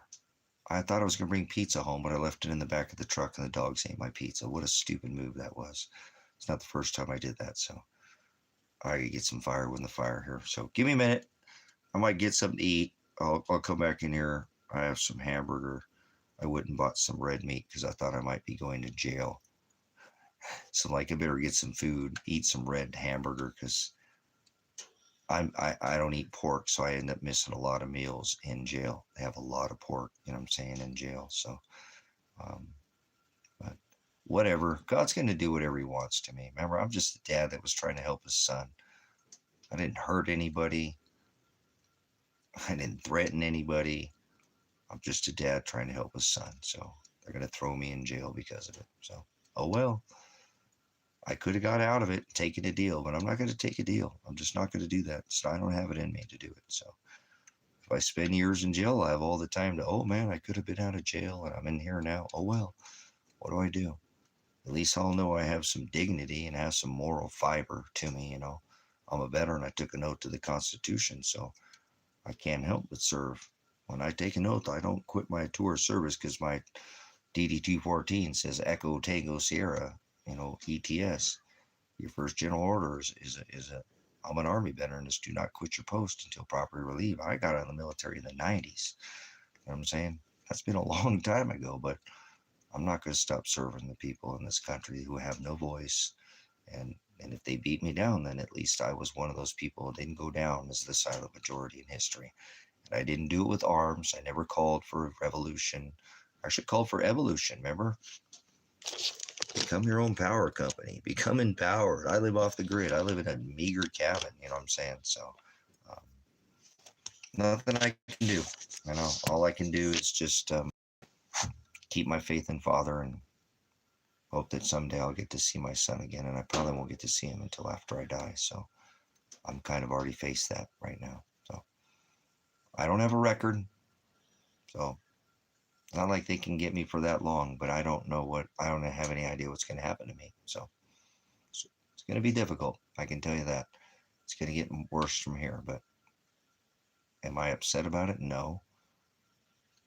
Father's going to do to me whatever He wants, so there's nothing I can do. You know what I'm saying? Um, I tried, and it just pushed me backwards. So,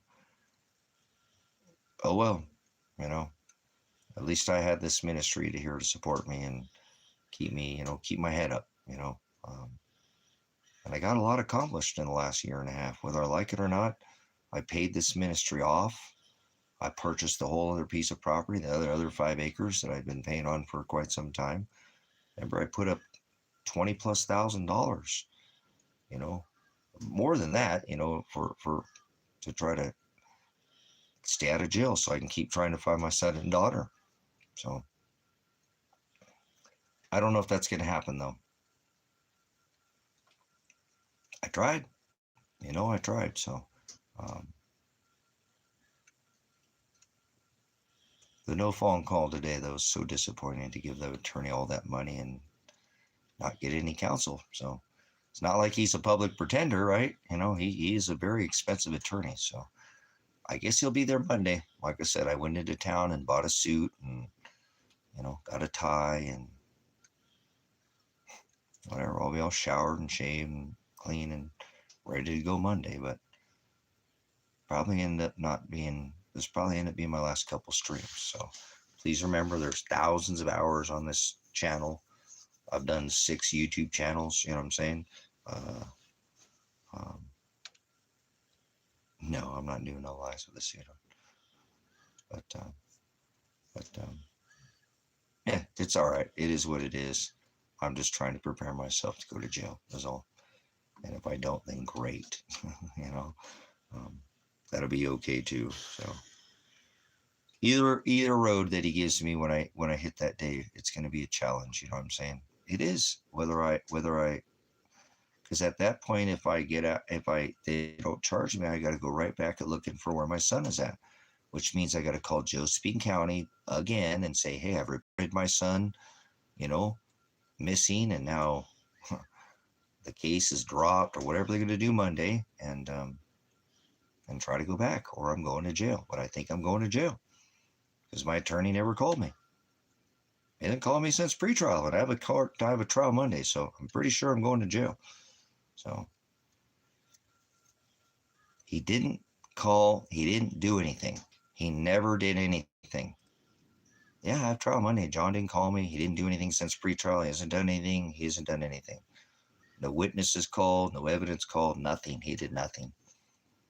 So I'm pretty certain I'm going to jail.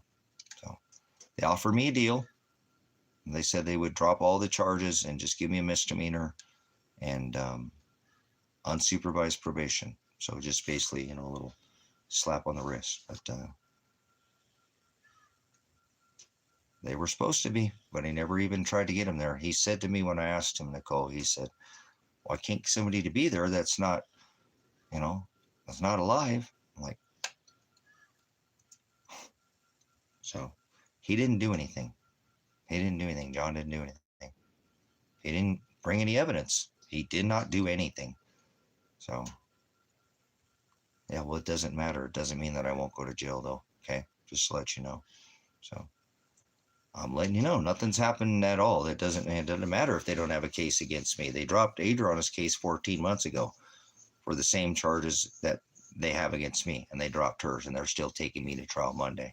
So, I'm just letting you know I'm probably going to jail. I don't know how John didn't do anything in this case, but it's very disappointing. So, whatever. That's what I'm getting ready to do.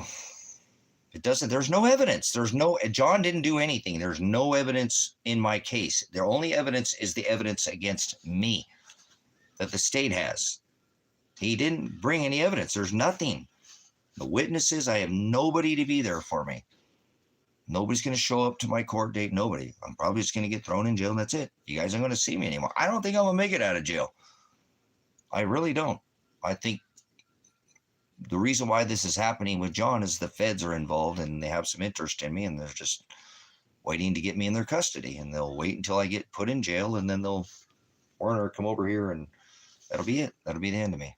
So I don't think I'll even go to Guantanamo Bay or whatever, and they'll just unalive me. And that's great because I'm tired of being alive. Tired of waiting for something to happen in my life, like John sit there and wait for this attorney to do nothing and nothing happens. Could you be any more disappointed? I know, that's what I'm saying. I know it doesn't make any sense, and it doesn't matter, Nicole, who I got. You know what I'm saying? It wouldn't matter if it was John or anybody else. They'd have done the same thing. He did nothing, Nicole. Nothing. He didn't bring any witness. There'll be no witness. He didn't call any witness, any evidence. He didn't look through anything. He hasn't told me anything that's going to happen. Even at pre-trial, he has not called me since pre-trial. Pre-trial, he's supposed to at least talk to me, get me prepared for trial, right? Nothing. No, nothing. No call. This is what's going to happen. This is how much time you're going to get. Nothing. I'm just going to get thrown under the bus. I'm going to go in there and they're going to fucking throw me in jail. Vandenberg's going to rule from the bench and say he's been too much of a problem and this and that. And he's going to say I'm giving him the max, and I'm probably going to be looking at the max time. Is what I'm feeling like that's what's going to happen, because John hasn't given me anything. No counsel. Once again, I have not gotten any counsel from John. Same thing with a paid attorney or no unpaid attorney. So it didn't matter whether I paid or not. So it's totally unfathomable, but I have a court case Monday. I went and bought a suit today because all I figure if I got to appear in front of a jury, at least if there's any chance, I got to be able to have some kind of appearance. So I don't want to, but it is what it is. So, I know, but there is none. Nicole, literally, there's no evidence under the right of discovery and suppression of evidence. He didn't even try to bring the 200 hours and say, look, he tried to get this whole avoid this from ever happening. This shouldn't ever happen. His son already did all these hours for 200 hours plus he live streamed. That's not even going to be, he's not even going to have the SWAT raid. All they're going to have is the evidence that the state has against me. That's it, Nicole. I'm going to go in there. The evidence is going to show that. They're going to show it to the jury. The jury's going to make their ruling and go, bam. And even if they say not guilty, Judge Vandenberg's going to say, he did this. I'm tired of this, whatever. And he's going to make a ruling from the bench. And he's going to give me the max time that they can give me. And they're going to throw the fucking book at me. That's the only thing I can see happening at this time, because there's nothing other. What else could happen? They would have dropped it already if they were going to drop it. They wouldn't take it to trial. When I went in there, Nicole, on my pre-trial, the district attorney opened up his laptop and was playing fucking games. He didn't even have my case open. He was playing games. And when the judge asked him, "Are you ready for trial?" he said, "I think so. I think so," is what he said. I think so. Oh, you know what I'm saying? So, you know, probably only have a couple more days of streaming. I don't think I'm going to stream on Sunday. I'm not. I actually think I'm just going to take the day off on Sunday. So tomorrow will be my last day of streaming, guys. So this will probably be the last day we see each other. Things just aren't looking good for me. If I had something to go off of, I would, you know, I would say, hey, here's what I could grab on, but I don't have even a straw to grab. Everything is stacked against me. I have no witnesses. Nobody showed up from the ministry. Not even one person be there to help me out, just to support, guys. I couldn't even get anybody in a year and a half to come over here and fucking support me. And it's okay. I already told you that. I don't care if anybody does, but this is a lonely ass fucking life I live. And so it's probably just what God, Father wants for me. So I just have to face it and deal with it and move on with my life. So whatever happens to me, happens to me. It just sucks. I don't want to be away from my dog. I already lost one. So that's my boy sitting right here with the dad. I love you, big boy. My Bobo. You're my best girl. You're my best guy. So, all right, guys, I got to put some wood on the fire. Give me a minute. I apologize for being such a Debbie Downer here. I just got nothing to go off, guys. No call today, man. What a freaking bummer. I had a pre-trial, and you'd think you'd get a call before trial. Pre-trial, and then they get you ready for trial, right? Pre-trial, and then they get you ready for trial? You know what I'm saying? It doesn't make any sense. You know what I'm saying?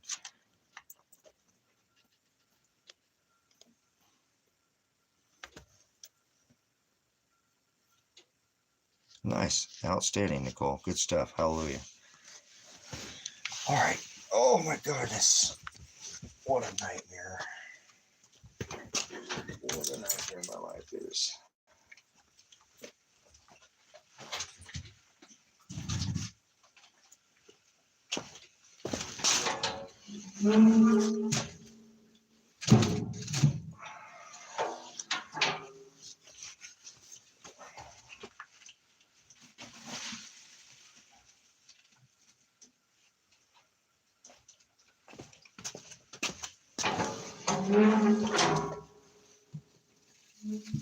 Yeah. Oh, my goodness.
I thought I was going to get something to eat. Man, I started thinking about eating, and my stomach just went sour.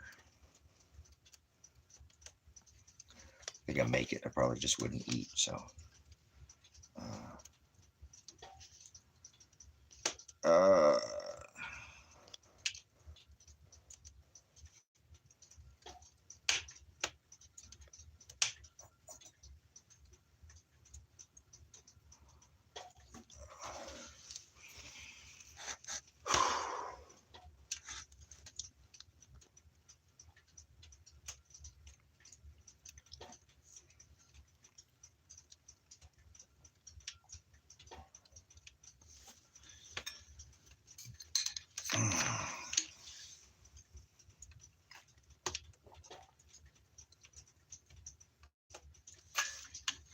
my goodness.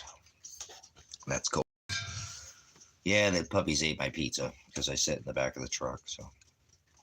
I was going to make something, but I don't know. I feel like I'm going to make something you won't eat it. We need to poke some smut or something. Poke some smut. Oh. Oh my goodness. What a day, man. What a day. What a day. I'm glad I went into town and just didn't sit here all day. Appreciate Kevin bringing me into town today. He brought me into town, so.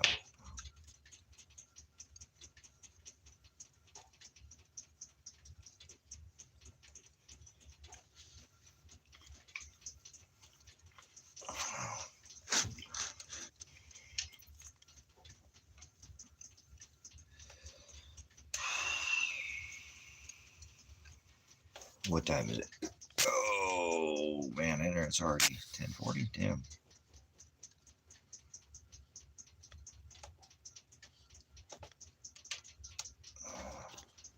Huh.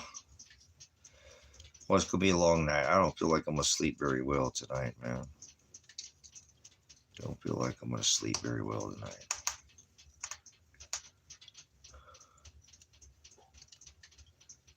Okay, tossed and turned last night, too, a little bit. Just didn't seem to get myself comfortable. I had the fire going. It wasn't cold. But, just kind of wrestled around.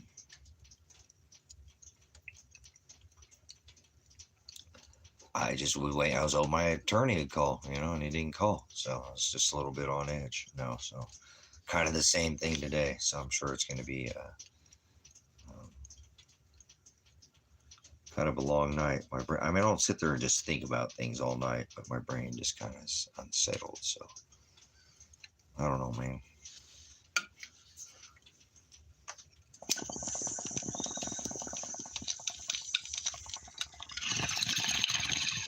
I thought I was hungry, but I guess not.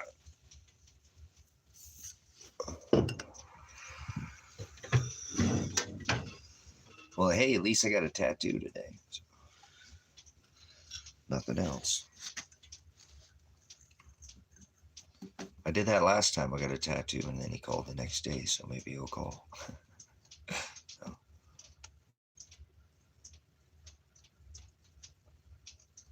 I think come Monday you can finally figure it out. Yeah, right. It's probably go to jail or so.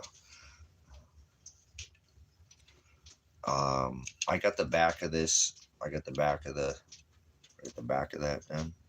The band and go all the way around the back. I think I want one more line on it. I'm gonna have him do one more line, for now. And then he finished this. Remember that was all incomplete. So, and then the red on the stop sign was pretty hammered for me. Made it pop out there again. So now it matches. So, and then the other day I got that too.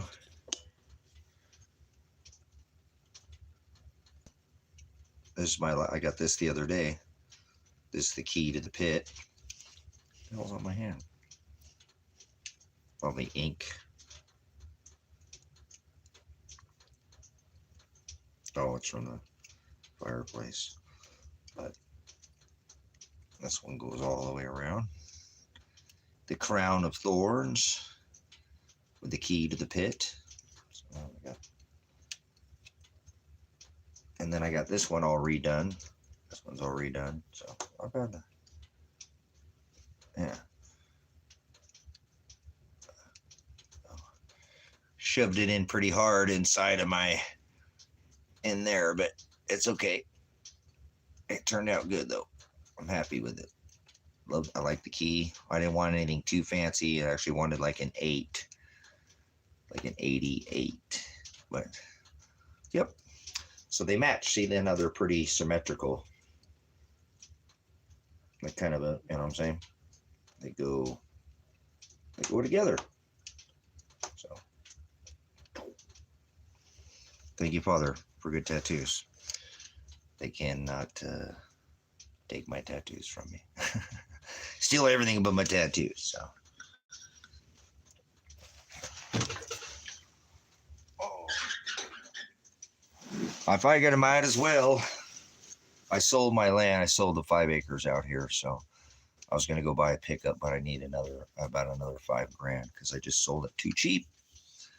But it is what it is. I just had to get something sold out here, so I sold the 5-acre parcel. So yeah, no, I'm not gonna ever be done getting tattoos. So I got all kinds of room for more tattoos. So I'm actually gonna get rid of this tattoo here and redo this tattoo all the way up my arm, you know. So take the 3 wise men here and just turn that into sky, and then take and make, you know, 1, 2, you know, all the way up my arm, you know, 1, 2, 3, you know, and the wise men with the Star of David up there, getting larger and larger. So it'd be better, the perspective. So it's going to be an expensive piece, but I think I might have that done on the road. Yeah, oh, it's been for sale for a while. So I sold it for half price, just like I sold this one for half price. So whatever, man, I don't care. At least I got money to work with here now. So I need about another $5,000 to buy the Toyota Tacoma, or the double cab that I want to buy, though, because I want to buy something with less miles. So I could buy something right now with probably 150,000 miles on it. But for every 1,000 I spend, if I spend another 5,000, I could get about 10,000 per mile. So I need to spend about, you know, 5,000 more. So we'll see. It'll be $20,000 to $25,000, somewhere right in there for that Tacoma. I don't care what year it is. It's anywhere in that 10-year body style. Like, just trying to find something so I have reliability, so that if I want to drive to Florida, I can drive to Florida. I've never had anything that new. You've known a lot of the cars I've had. I don't have nice cars. I got old cars. So, yeah, I like new stuff. But, man, I'm glad I got that stop sign. Look how much brighter that looks. Yes. So, yeah, I gave it away. I mean, I sold it for $5,000 under a property that's right next door, you know. But I sold it to Kevin, so I didn't want to make any money on Kevin. I told him if he wanted to help me out and pay more for the land, he could, but why would he if he didn't? You know, he don't have to. So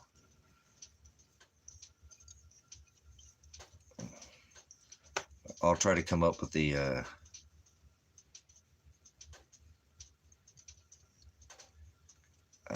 I have the 2016. The BCM went out at least. You have a 2016 Tacoma?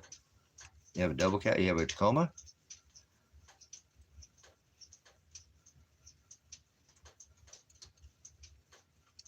Oh, yeah. Well, that's a Honda, so Honda's reliable. See what I'm saying? I need to get something in I can, you know, for me, that's a lot. I don't ever spend that kind of money.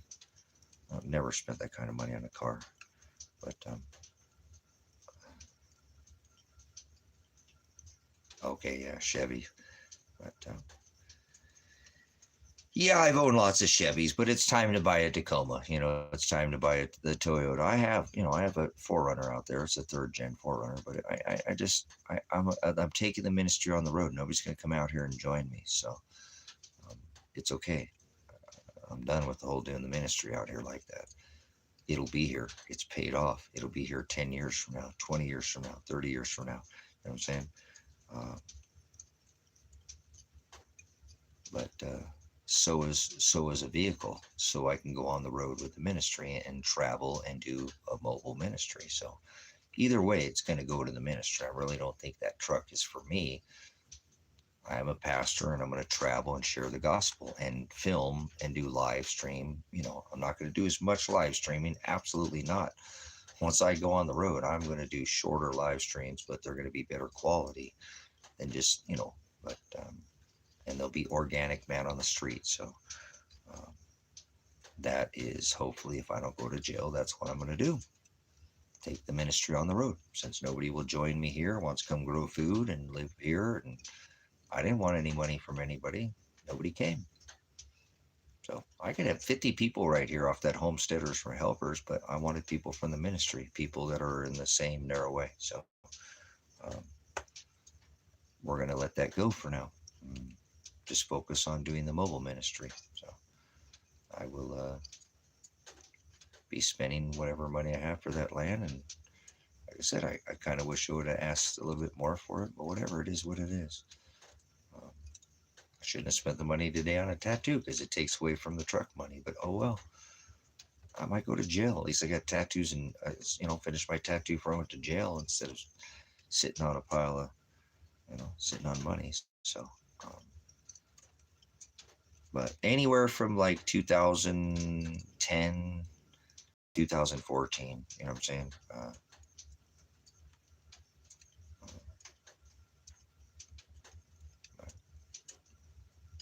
Like I said, I could probably buy a Tacoma right now that 150,000 miles on it, which is not bad. They go for a lot of miles, you know what I'm saying? They get 300 plus thousand out of those 4.0s, the model I'm looking at, but why not pay 5,000 more and pay for every 1,000, I get 10,000 miles. You know what I'm saying? I could find with something like 100,000 for, instead of maybe 15, 20, or 20, 25. You know what I'm saying? There's, either way, I'm trying to show you, there's, I could pay 1,000 more per 10,000 miles. That's cheap if it's paid on the front side. And it does give me a little bit more reliability because it's a newer vehicle. You know what I'm saying? Either way, a newer vehicle is definitely going to, lower miles going to have. So I think I should pause, if I don't go to jail here, and try to come up with another $5,000 so I can get something with around 100,000 miles on it, right around there.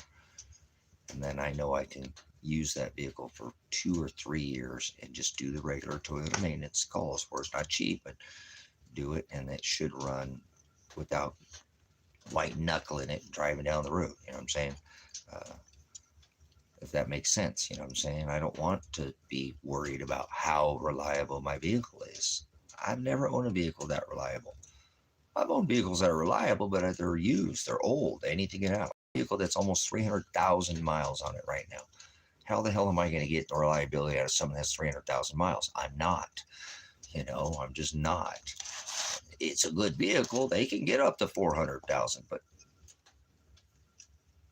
the water pump's been replaced, the timing belt's been replaced. They've done them, but that's about the end of its time for me to, do something for my peace of mind. So if I can travel on the road on the ministry, I'm not worried about, breaking down. For I'll have the reliability. So yeah, you know what I'm saying? I could do that, man, you know what I'm saying? But the only thing I consider this to me, you know what I'm saying, Michael, it's like a horse. A man needs a horse to travel, right? I'm kind of I just kind of live like that, but a man needs a horse to travel. So I'm just getting a good horse. Trying to buy a good horse to travel. I need to go on the road. I need to do this. I need to take a vacation. If I get out of the country, I probably will, So I need a good horse. A man's got to have a good horse. A woman's got to have a good horse. Something to get them around so they don't have to walk. It's not like asking me to rope the moon, right? Or somebody to, that's not frivolous. A man needs a horse to ride, get from town to town. So that's how I'm looking at it. Just trying to buy a good, reliable horse. So I really don't look at it any different. You know what I'm saying? I'm not trying to buy fancy. I need a 2025. Gotta have the new one, the 2026. Just trying to find something's got 100,000 miles on it. I don't care what year it is. It could be newer, it could be older, but in between those, they made that model for 10 years. They made it from 05 to 2015. I'm trying to get something more in the 02. You're not gonna find an 05 or what. I found a 2009, guys.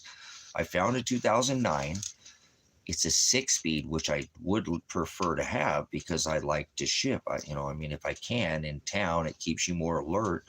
It's a 6-speed. It's got a 2-inch lift on it. It's over there in Portland. It's over there closer to Sister Nicole, but it's got a 2-inch lift on it. It's got a stereo, which I don't care, but they put a couple $1,000 stereo system, a really nice stereo system. It's a 6-speed. It's gray. It's a double cab, and she wanted 25. It's a female's vehicle too, so she whatever, but it's a female's vehicle. There's a couple little scuff on the front bumper, but nothing, no accidents, no that. So a 2-inch lift through springs, through so it's not super. There's 35-inch Mickey Thompson tires on it. The rims are probably a couple grand alone. You know what I'm saying, for the rims. And she said she'd take 25.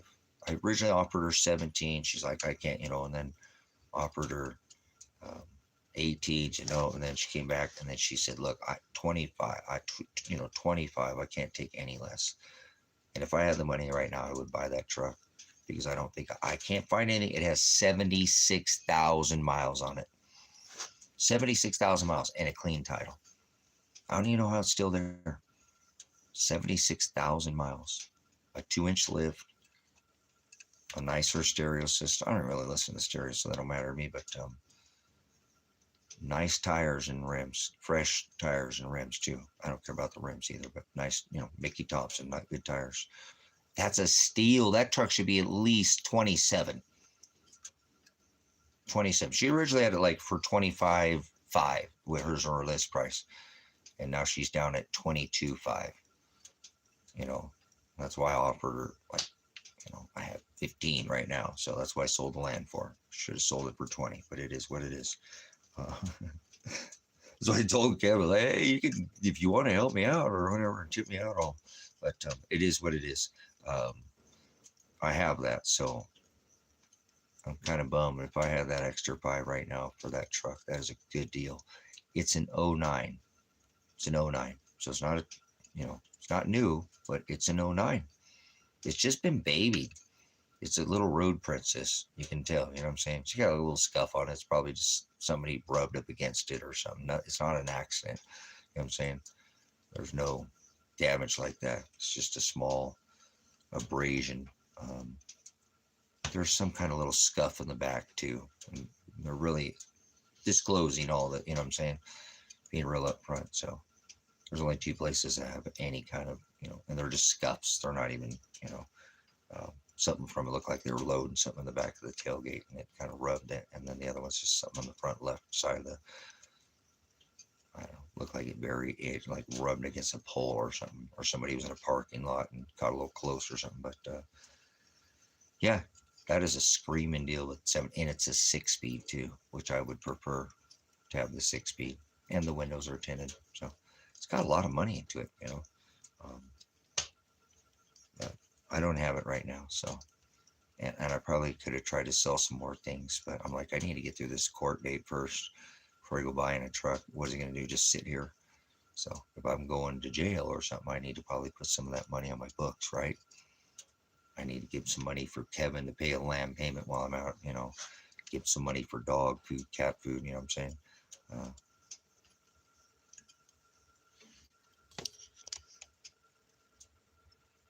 Yeah, this is an extra cab. This is a double cab.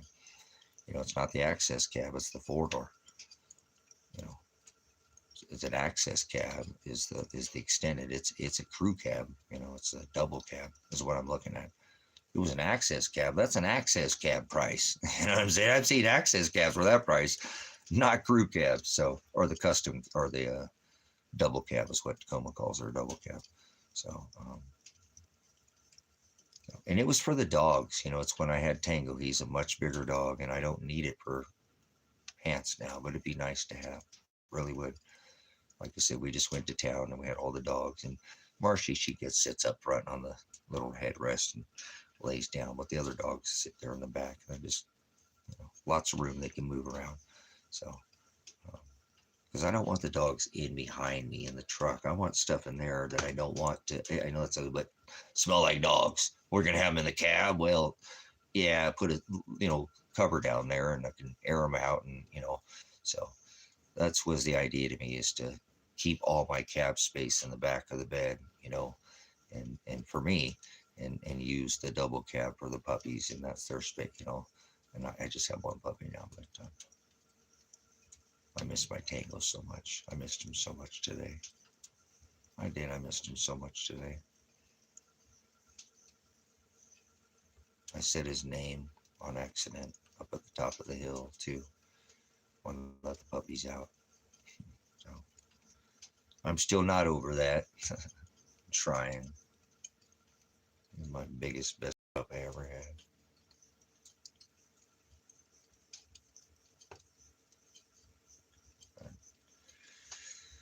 All right, guys, I better wrap this up in here. I appreciate your time.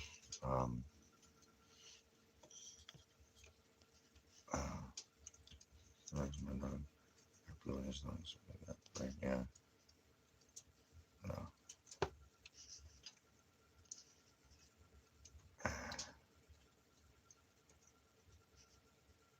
Yeah.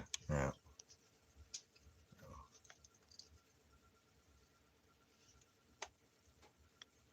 Yeah. Cool. My chat's taking time to catch up here.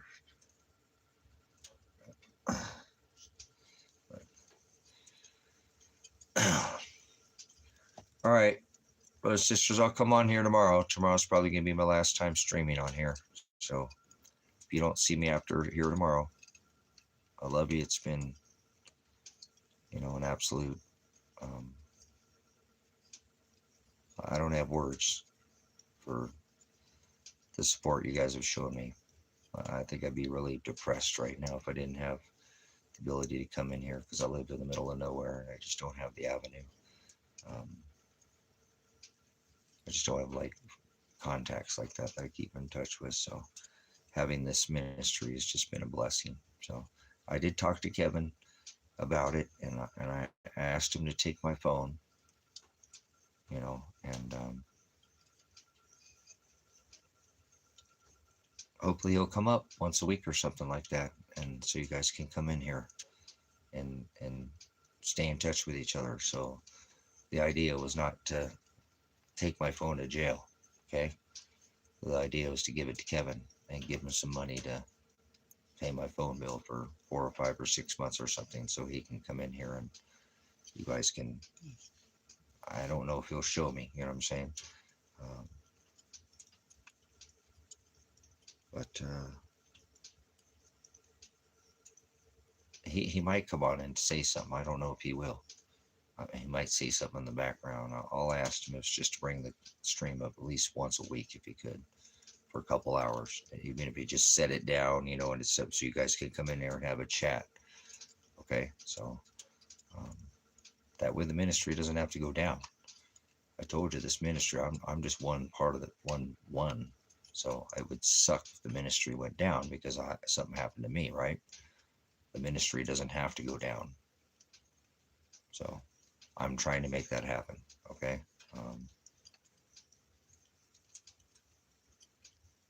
So if that makes sense, that is what I'm hoping to do. That's what I'm preparing to do. I don't have any plans to wreck them. So I talked to Kevin today when we went to town. On the way there, I had a couple hours to talk to him and try to get a mindset of what's going to go on with the dogs. And but I'll try to keep the channel up, okay, so that you guys can come in here and still have a chat with each other. And I think that'd be amazing if I went to jail for a couple years and got out or something in a year or whatever, and I don't know what's going to happen to me, and the channel was still up. Some of you guys were still here, who knows what happened in a year from now. But as of right now, I'm going to try to keep this going without me, okay? It doesn't need me to exist, okay? If that makes sense, okay? I think the channel can stay up without me. I don't make this channel. I'm just one of the whole. I'm just one dude. Okay, so Although I do bring it up in here, it's a lot of times I do because I want you guys to come in here and talk to each other too. So I do want to tell you I've really enjoyed my time. You've made this considerably easier for me, and I would not have been able to do it without you. So this is an abundance to me, and it has added something that was taken away from me. Not that you're replacing my son or anything or my daughter, but where Father took something from away from me, he gave me this. So um, I appreciate every moment that you've given me, because dollars and cents don't buy time. You know what I'm saying? They don't. Can't buy time. Can't. Time is going so fast that you can't even make it up anymore. It feels like to me. Did you see the price of silver today, guys? $56 for silver. 56 bucks. It's 60 some dollars. A quarter, silver quarter is like $10, $11 now. Things are getting pretty serious. There's thousands of hours that you go back and glean on this channel too. Remember that I did. So if I go away, you can still go back through all the channel and all the live content. There's a lot to learn, a lot to be had. There's still Silver's Like Gold. There's America Ever After. There's Truth Viral Television. I mean, there's a lot of channel content that I've done in 12 years. So I don't just have this channel. Remember, there's 6 channels on YouTube. Some of them I can't get into or whatever, but they're still up. So there's lots of content. If you miss me, or miss the not me, but if you miss the content, you can still have content to go through and glean out of it, whatever you can do. Leave comments, same thing. Hit the thumbs up button, whatever you want to do. Okay, so but there's lots of content for you guys to go through. Okay, I mean, there's literally thousands of hours that Father's allowed me to put on here. Gospel, precious metals, cycles of the sun, health, nutrition, food. Look at the cover. Look at the subjects we cover in here. The 923 ritual we have covered, you know what I'm saying? Just a slug of information through the years. So everything, presidents, you know, I was blogging back, talking about Obama back in 2014, guys, talking about Kiev and Ukraine, and told you I thought that a lot of this stuff would peel off in Ukraine. I've gotten a lot of things right, guys.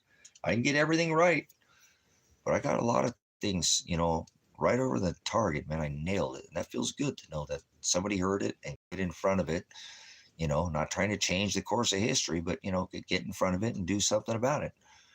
If you go back and look at my original content, I always said if even one person hears my message, that it was not in vain for me to ever spend any time. So I know that with this live stream, people are saying here on the message. So this is why I really don't do a lot of channel content, because I get that direct. I don't need to go there. I kind of get that direct. I don't know, when you build a house, it's like, hey, I did that. You know, you could see, you get to reap your reward. So I get my reward now. So, yeah, I talked about that on my channel, about the flight that went missing in the out in the ocean, flight. I can't remember what it was, but yeah, a lot of that stuff you can see. My son even asked me, he's like, Dad, how did you know all those things were going to happen? I went and watched your America Ever After videos and your Truth Viral Television videos. Everything you're talking about is like right now, Dad. It's like you made those videos 10 years ago, like right now. I said, I know, son. I don't remember. I was studying this stuff for decades. He's like, oh, that makes sense. He's like, wow, your videos are so like right now, you know? Well, yeah. And what I'm telling you now, guys, there's future things that I've been trying to get you ahead of too. So that's why I'm asking you, Malaysia Flight 370. Thank you. But please remember, there is a lot of content, you know, that you go back and see what is about ready to come. As far as I know, this is the only channel anywhere on the internet that was covering this 923 ritual of this work interment of the encampment of the saints. Remember, they put the work of this ministry on the U.S. debt calculator for months. The work I had done over 10 plus years showed up on the debt calculator. You know what I'm saying? Yes, you can ask Nicole, Sister Nicole. I knew her back then. You can ask Sister Nicole. I was telling everybody bombs in America. I was like, what the hell are you talking about? We hadn't had anything since 9/11, brothers and sisters. We had the underwear bomber, which was a front. And I started figuring out because I watched the military hardware moving and all this stuff moving across. Ask Sister Nicole the next time she comes in here. And I was telling her that. I was telling her, she's like, thinking I was a little crazy back then, but I talked the same way back then, 12, 13, 14 years ago, the same way I talk today. I mean, a lot of this is pointing to now, but to the day, I picked that one. To the day. Yep. So, and I don't like doing that now, and I don't pick things. Okay, Nicole, he just asked about the Boston bomb. You remember way back then? Okay, I don't mean, and I got to get off here, guys, after this. Remember when I met you, you know what I'm saying? But that was a little bit before that. I was talking about, but remember, I was talking about how this event was going to happen. I talked about bombs in America, and bam, and then the Boston bombing happened. It was like, dude, what the hell's wrong with you? But we hadn't had anything since 9/11. So I can't pick it. Let me tell you why I don't do this too, guys. It's never good to pick a date. It isn't, guys. It's never good. I get some right. I don't get them all right. But listen, if you do and you get them right, that's fine. I only was watching what they were doing. You know what I'm saying?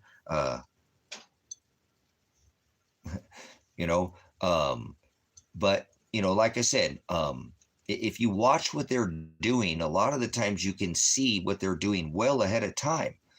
And I wasn't making a prediction. I kind of was at that time. I was just seeing all this and going, here's a date to look. This. I feel like there's going to be bombs, and bam, that happened. Now look, I can pick 10 dates and get 10 right. Right? I can pick 10 dates and get 10 right. But if I miss that 11th one, you know what I'm saying? Then nobody wants to listen to me anymore.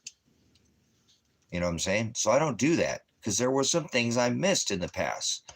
It's like this, brothers and sisters. It's almost like the cry wolf thing, you can tell 99 truths and a lie, and it's still a lie. Let me put it to you this way, too. You can do 99 good things and then commit one murder, and nobody cares about all that good things you did, correct? Does that make sense? I'm not saying, but you know what I'm saying? You could have been a role model citizen, and then you commit murder. Nobody cares about you being a role model citizen anymore, do they? See what I'm saying? So I don't do predictions. If you notice that, I don't do that. I said, here's what they're saying. Here's what they're doing. Don't make predictions. Okay? Does that make sense? You can get 99 right and get one wrong. They don't want to listen to you. So don't make predictions like that. You can say, hey, this is what they're doing. This is what's coming. Because again, you can do a bunch of good stuff and do something bad, and nobody cares anymore about all those good things you did. They don't care about them. All they care is focus on is that. So don't predict things. You know what I'm saying? I have done it, and I've been pretty darn over the target on things even like that. That was out of nowhere. But then again, I started thinking that, I've got pretty good at this, and then things didn't happen. And then they're like, hey, you said that was going to happen, Well, yeah, and it didn't. And they don't always. So try to be careful, okay? You know what I'm saying about making predictions. But it's pretty obvious where they're going right now with this 923, you know what I'm saying? And if you look at that, look how many on that 920 thing I've gotten correct. Because that started way back in 2014 when I was exposing the 923 executive orders that Obama was doing. And I had no idea that it would lead to the research that I have done today. You know what I'm saying? That would lead. I knew that it would lead, and I say that in my videos, but I never had the idea that it would lead to this 923 equinox ritual that I've covered in here, if that makes sense. You know what I mean? This is something that no other channel has covered, guys. World War II equals World War III. Please go back and glean what I was telling you. That way, in these next days, weeks, and months, and possibly years, you'll see it coming. And it won't be it won't be hard to get out of the way. or it won't be hard. It won't be the first time you heard it or seen it, and that way you won't be so alarmed. Even many things I like to tell you before they happen, so that it's not the first time your ears or eyes have, seen it or heard it. Makes it a little easier to swallow, if that makes sense. Okay, so you take that with a grain of salt. This Project Blue Book is eventually going to end up with tech flushed into our lives, and probably half of our jobs almost overnight disappearing to techs. You know what I'm saying? Disappearing to tech. They're going to push the tech and change the monetary system. That's why the penny's been clipped. They're going after the nickel very soon. And most people don't even pay with cash. I was talking to a lady at the tattoo shop today. She says she don't ever pay with cash. It's not uncommon. So the monetary system's going to change. We're going to put tech in our life, and it's going to be the end of the world as you know it. And I feel fine is how I want you to feel. You know what I'm saying? Because you already saw it coming. See, the end of the world is not going to be like people think, because the world already ended. Remember, with COVID as we knew it? Now that's all we're going to go through again. Another end of the world as we know it, not the end of the world. You ask Sister Nicole, when I met her 15 years ago, I was preparing for the end of the world, right? I told somebody that today. I said, you know what's wrong with these people? They get there, and because I'm a preparedness mindset, they think I'm thinking the world's going to come to an end. I said, yeah, jack off. That's why I put food away for 25 years from now, because I think the world's coming to an end tomorrow. You're an idiot. That's why I put up food 25 years from now, because I'm trying to survive 25 years from today, you idiot. Stop going around telling people the world's coming to an end. You make it like people don't want to do anything about it. Oh my God, it's the end of the world. Don't even try. When people like me are digging holes and putting food in holes and trying to put away food for 25 years from now. You know what I'm saying? Make sense? How I work too, you know what I'm saying? Yeah, right. The world's coming to an end. That's why I got stuff that I don't even want to be here today. Remember yesterday? But if I got to be here, I don't want to sit there and make things harder than it is when I could have it now. So I'd rather be 5 years too early than 5 seconds too late, right? Bam! When that door shuts like Noah, which side of the door are you going to be on? There's a wedding, remember? You're supposed to be a wise virgin. Last time, what happened to the foolish virgins? Bam! Remember? Ha ha! The wedding door slammed in their face. And this is all about a wedding. So be ready, brothers and sisters. Be ye ready. You know what I'm saying? Does that make sense? Prepare ye the way. Prepare ye the way. That's what we're supposed to be doing. So it's not going to be easy. So get ready. The book says sorrows. That's why I am preparing for everything in my next days, even Monday, to get a lot worse. It won't be a surprise to me, will it? Because this is what I'm preparing for. If it doesn't, then great. It's better to have and not need than need not have. Failing to prepare is preparing to fail. Correct? So if you want to perform well, practice, practice, practice. Perfect practice prevents piss poor performance. Lack of prior planning does not constitute an emergency on my part. So, all right, love you, brother. Says, hey, I'm a preparedness. Okay, listen, my last preparedness tip, and this is for everybody, and especially everybody in the chat, and share this. This is one of the best preparedness tips on all YouTube, and I've been doing it, and I better go. Right now, tell me how many paper plates you own. I don't know how many are in here because the chat's doing that. How many paper plates do you own? How many paper plates do you own? Paper plates. How many paper plates do you own? Not enough, I can tell you. Who in their minds are thinking about paper plates?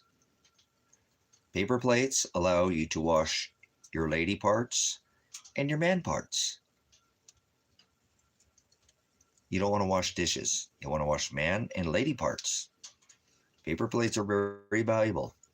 please get stacks, especially Nicole. She got kids. they can be used over and over again. Sometimes I use them multiple times. Paper plates, okay? Get yourself, that's my, hey, whatever, I'm going to leave you with that. That might be the last thing I say.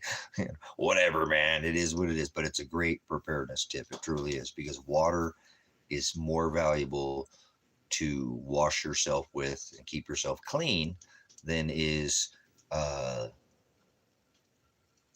used for washing dishes. It doesn't add up. It's not, there's why when you have a paper plate, start a fire with it, make a funnel out of it. There's more things you can do with it. So anyways, that's my preparedness tip. I'll leave you with that, guys. He left us with paper plates, but all right, light brothers, sisters, thank you guys for that are in the narrow way. I'll come on here tomorrow, maybe. If I don't see you guys again, I love you. I'll have to see you guys after this life on the other side. Okay? Thank you, Los. Thank you, Sister Nicole. Thank you, everybody else that came in here, Michael, and everybody else that joined us on the stream here. For this might be the last stream that we have here. So, good. Get more, please. Get as many as you can, because they will be super valuable. They really will. Lady parts, man parts need washed. It's a whole lot better when if you don't, stink.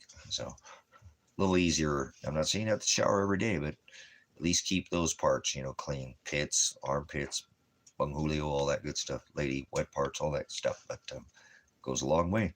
And I would, and it saves a lot of water. See what I'm saying? That water needs to be used for cleaning you and not dishes. You don't want to wash plates with water. That's actually kind of stupid if you think about it. Oh, what a waste, paper plates. No, it's not. What would you rather wash, a paper plate or your butthole? Oh, wait, hold on. I think you'd rather wash your butthole, huh? So it's a really valuable, like I said. So share that with other people too, because I know it's something that doesn't seem like it is, but it's extremely, extremely valuable. You save a lot of water that way.